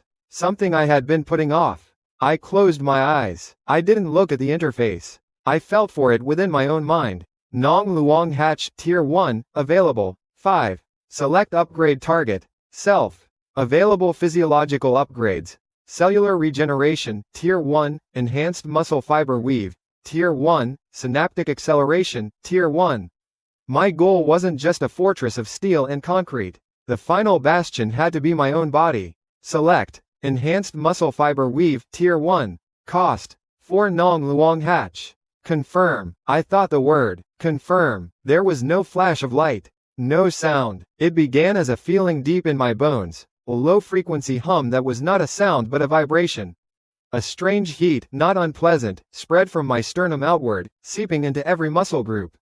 It felt like sinking into a bath of hot water. My muscles twitched, one by one. Biceps, quads, the small, intricate muscles of my back. It was as if they were waking up for the first time, contracting and relaxing to a rhythm I could feel but not control. The process lasted 10 seconds. When it was over, nothing felt different. Until I moved. I stood up. My body felt lighter. The constant, low-level ache of tension in my shoulders was gone. I walked to the corner of the room where we kept a crate of spare parts. It weighed about 80 pounds. I used to have to brace myself to lift it. Now, I hooked my fingers under the edge and lifted. It came off the floor with an ease that felt wrong. The weight was there, but my ability to counter it had increased by a startling margin.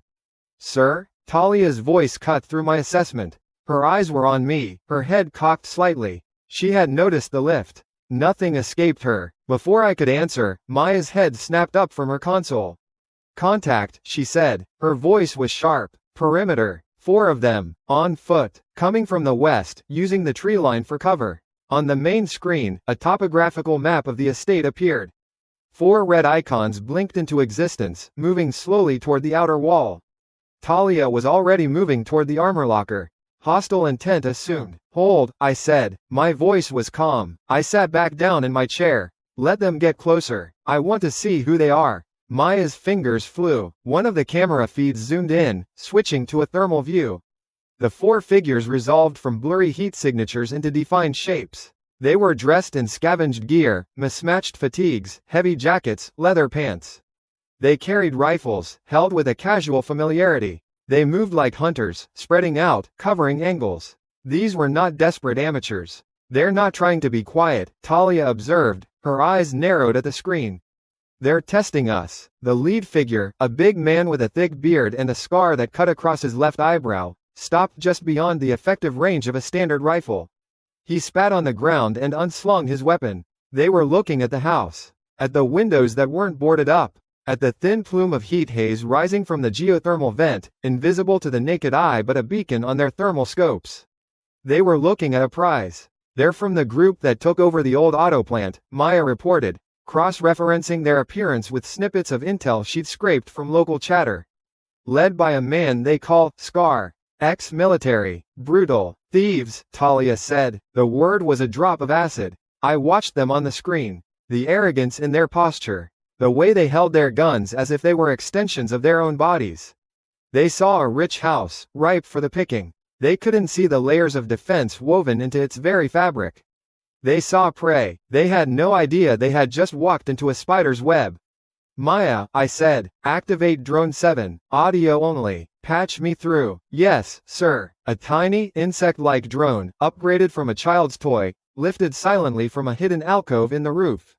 It buzzed toward the 4 men, its electric motor nearly inaudible over the whisper of the wind in the pines.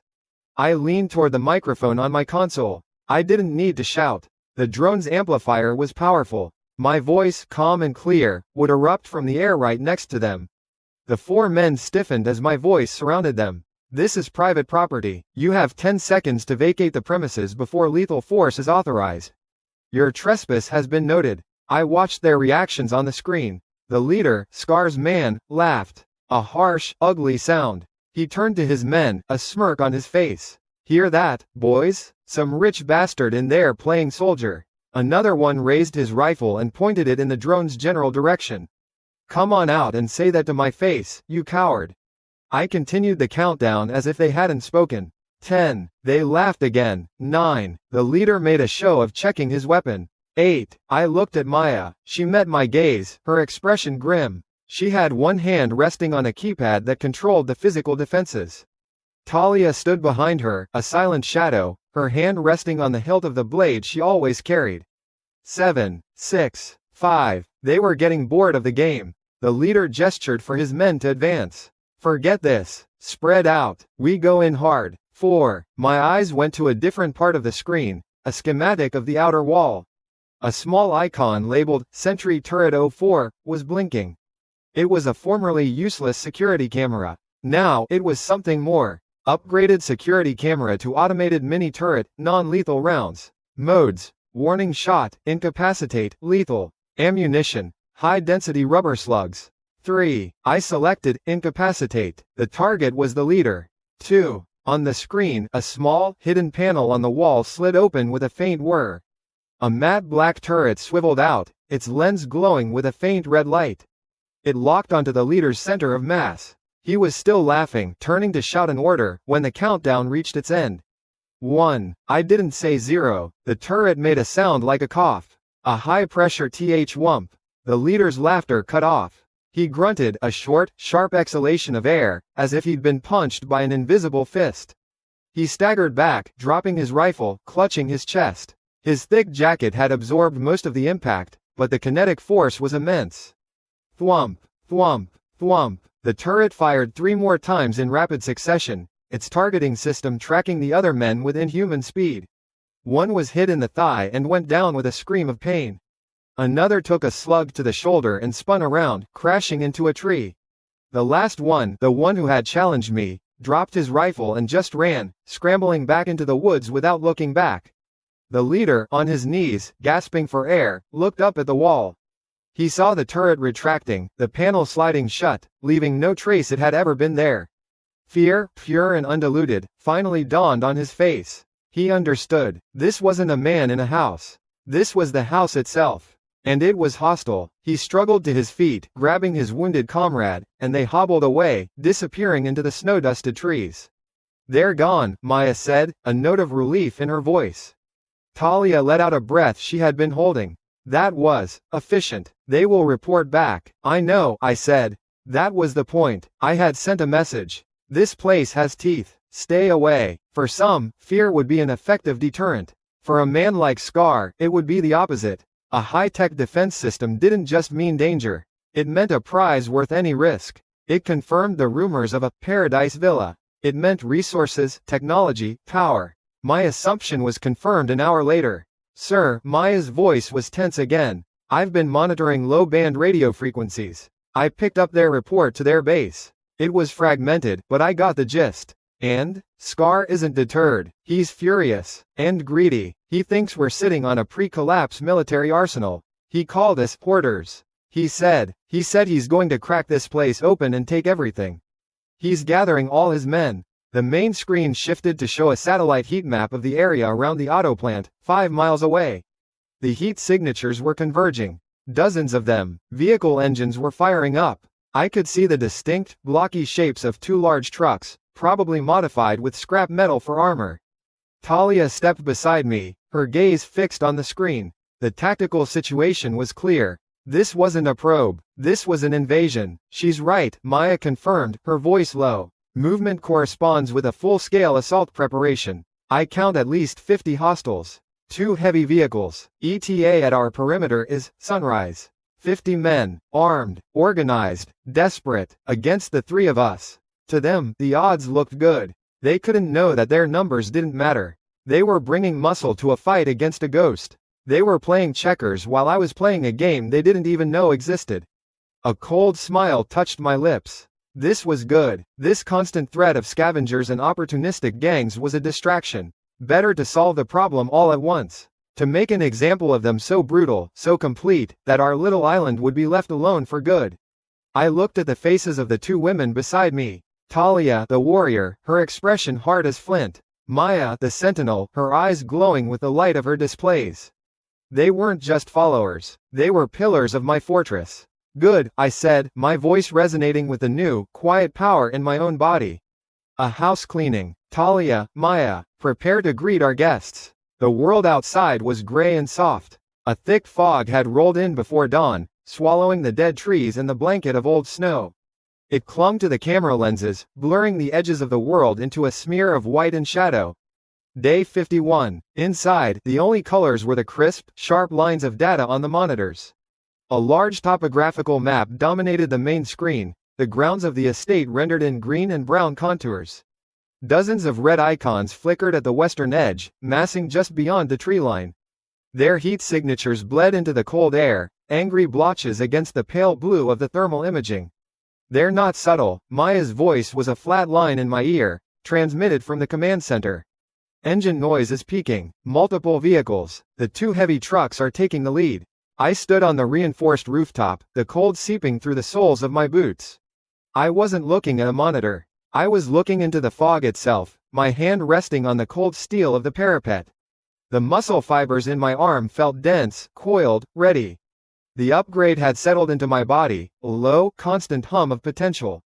Talia was a few yards away, a dark shape crouched near the opposite corner, a high-caliber rifle resting on a bipod. She didn't need to see them. She trusted the system. She trusted me. The first sound was a distorted roar through a cheap bullhorn. It tore through the fog, a man's voice, full of gravel and cheap confidence. "House, we know you're in there. You got 10 minutes to open the gate and hand over everything. Food, fuel, women. Don't make us come in and take it." A ragged cheer went up from the red icons on the monitor in my mind's eye. They were hungry. They believed their numbers made them strong. They believed the fog was their shield. "They are advancing," Maya reported. Her voice remained unchanged. From my vantage point, I saw the first truck nose out of the fog bank. It was a dump truck, its front welded with a crude V-shaped plow made of scrap metal. Rust and primer covered the patches. Men with rifles crouched in the open-top bed, their shapes dark and jagged. It picked up speed, a lumbering beast of iron and desperation aimed directly at our front gate. A second, smaller truck followed, flanked by a scattered mob of men on foot, their yells swallowed by the damp air. They were 50 yards out. 40, 30. The dump truck's engine screamed as the driver floored it. The men in the back whooped, raising their weapons. This was it, the moment of the breach. The moment their victory would begin. "Now, Maya," I said, my voice low. On my mental map, a thin line tracing the outer perimeter of the property switched from amber to a brilliant blue. There was no sound, nothing on the outside changed. The fog did not part. The air did not crackle. The truck, moving at nearly 40 miles an hour, hit the line. The result was instantaneous. A flash of intense blue-white light erupted around the front of the vehicle, silent and blinding. The screaming engine cut out as if a wire had been snipped. Every light on the truck went dead. For a half-second, the entire metal chassis was limned in a corona of electricity, and the men in the back were thrown into sharp, skeletal relief. Their bodies locked up, muscles seizing in violent, uncontrollable contractions. One man's rifle discharged into the floor of the truck bed with a muffled whump. The truck, its momentum spent, coasted for another 20 feet in eerie silence before lurching to a stop. Smoke, thick and oily, poured from under the hood and from the fried dashboard. The men in the back had collapsed into a twitching heap, limbs jerking spasmodically. The driver was slumped over the wheel, a thin trickle of smoke curling from his ear. The men on foot faltered. Their charge broke apart into a confused stumble. The sudden, silent death of the lead vehicle had terrified them. They stared at the dead truck, then at the house, their shouts dying in their throats. That was their second mistake. "Stopping. Phase 2, I said. 8 hidden panels along the outer wall slid open with a faint whir. 8 matte black turrets, upgraded from simple security cameras, swiveled to face the crowd. Their optical lenses glowed with a dull red light. They didn't fire bullets. They fired pressure. The sound was not a crack, but a series of distinct, heavy coughs. Thump, thump, thump, thump, thump. It was the sound of a giant beating a carpet. High-density rubber slugs, each the size of a man's thumb, tore through the air. The first man was hit in the chest. I saw it through Talia's scope feed, which Maya patched directly into my view. The man's jacket puffed inward, and he was lifted off his feet as if kicked by a horse. He landed on his back, his mouth open in a scream that produced no sound. I heard the wet snap of his ribs, even from here. Carnage erupted. The turrets fired in coordinated volleys, their targeting software tracking center of mass with inhuman precision. A man took a slug to the knee and his leg folded backwards at an angle it was not meant to bend. He went down, howling. Another was hit in the shoulder, spinning him around, his rifle flying from his numb fingers. A slug caught a man in the side of the head. His skull didn't break, but the impact knocked him unconscious before he hit the ground. It was not a battle. It was a harvest. The confident charge had devolved into a panicked rout. Men scrambled over their fallen comrades, screaming, trying to get away from the invisible, silent death that rained down on them from the wall. They had brought guns to a gunfight, but their enemy wasn't firing back. It was simply breaking them. Their bodies, their will. From the tree line, a large figure stepped out. Scar. He was a bull of a man, just as the intel suggested, a heavy machine gun held in his hands. He stared at the scene, at his men being dismantled, his face a mask of disbelief that quickly curdled into pure rage. He saw the disabled trucks. He saw his men writhing on the ground, their limbs bent at unnatural angles. He saw the pristine, silent house. He did not understand, and his rage would not let him. "Cowards," he bellowed, his voice raw. "Fight me." He raised the machine gun and took a step forward, ready to charge into the kill zone alone. "Talia," I said into the comms. "The leader. Pin him. Acknowledge." Her voice was ice. I saw her shift position slightly. She was not aiming her rifle. She held one hand out, palm up, toward the sky. The moisture and the thick fog began to coalesce above her hand. It swirled, a vortex of tiny water droplets visibly freezing, contracting, forming a shape. In seconds, a spear of milky white ice, 3 feet long and needle-sharp, hovered in the air before her. It dripped, impossibly cold. With a flick of her wrist, she sent it flying. The ice spear didn't whistle. It cut a silent, clean path through the air, a streak of white against the gray fog. Scar had taken 2 steps when it arrived. It didn't aim for his chest or his head. That would have been too quick. It struck him in the right thigh, midway between his hip and his knee. The impact punched his leg out from under him. The spearhead, frozen to a density rivaling steel, pierced denim, flesh, and muscle. It drove through his femur with a sound like a thick branch snapping and slammed into the frozen earth beneath, pinning him to the ground. Scar's roar of fury became a high-pitched shriek of agony. He dropped his weapon and crashed to the ground, grabbing at the spear embedded in his leg. His hands came away slicked with hot blood that steamed in the cold. "All hostiles neutralized," Maya's voice cut in, clinical and calm. "Perimeter is secure. 10 still moving, retreating to the west. 38 incapacitated or immobile. 2 vehicles disabled, requesting instructions for cleanup." There was a faint tremor under my feet. A low-frequency vibration that was felt more than heard. It wasn't from the battle. It came from the east. Toward the city. "Hold," I said, patching city camera 4. One of the secondary views on my mental display switched. It showed a grainy, long-distance shot of the downtown skyline. As I watched, one of the tallest skyscrapers, a glass and steel giant, began to glow from within. A sickly green light pulsed, turning the whole building into a lantern. Then, with a deep, grinding groan that traveled through the very rock beneath me, the building buckled. It fell, not like a controlled demolition, but like a dying animal, collapsing in on itself in a plume of dust and debris. A moment later, a sound rolled across the landscape. A roar, not from a man or a beast I recognized. It was a vast, ancient sound of something immense awakening from a long sleep. The world was changing again. The threats were evolving. I watched the screen for a moment longer.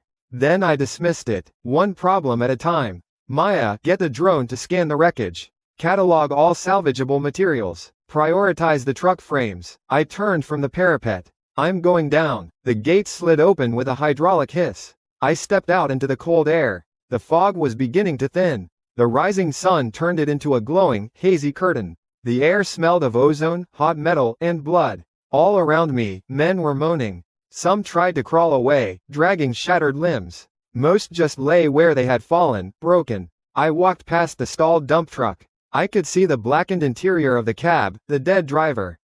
I walked through the field of bodies. I paid them no mind. They were no longer threats. They were resources. I stopped in front of Scar. He had stopped screaming. He was panting, his face pale, his eyes wide with a mixture of pain and a dawning, terrible understanding. He looked up at me as I approached, his gaze traveling from my clean, functional boots to my face. He saw no anger, no triumph. He saw nothing. He spat a bloody wad onto the ground beside my foot. Who the hell are you?" I looked down at the ice spear pinning him to the earth, at the dark blood pooling around it. Then I looked at the broken trucks in the distance. "I hear you know some of the safe routes through the city." My voice came out flat, cold, and I need some labor to expand my basement. The last flicker of defiance in his eyes died. It was replaced by a new kind of fear. Not the fear of a quick death in battle, but the slow, grinding dread of a life that was no longer his own. He was no longer a warlord. He was a tool, my tool.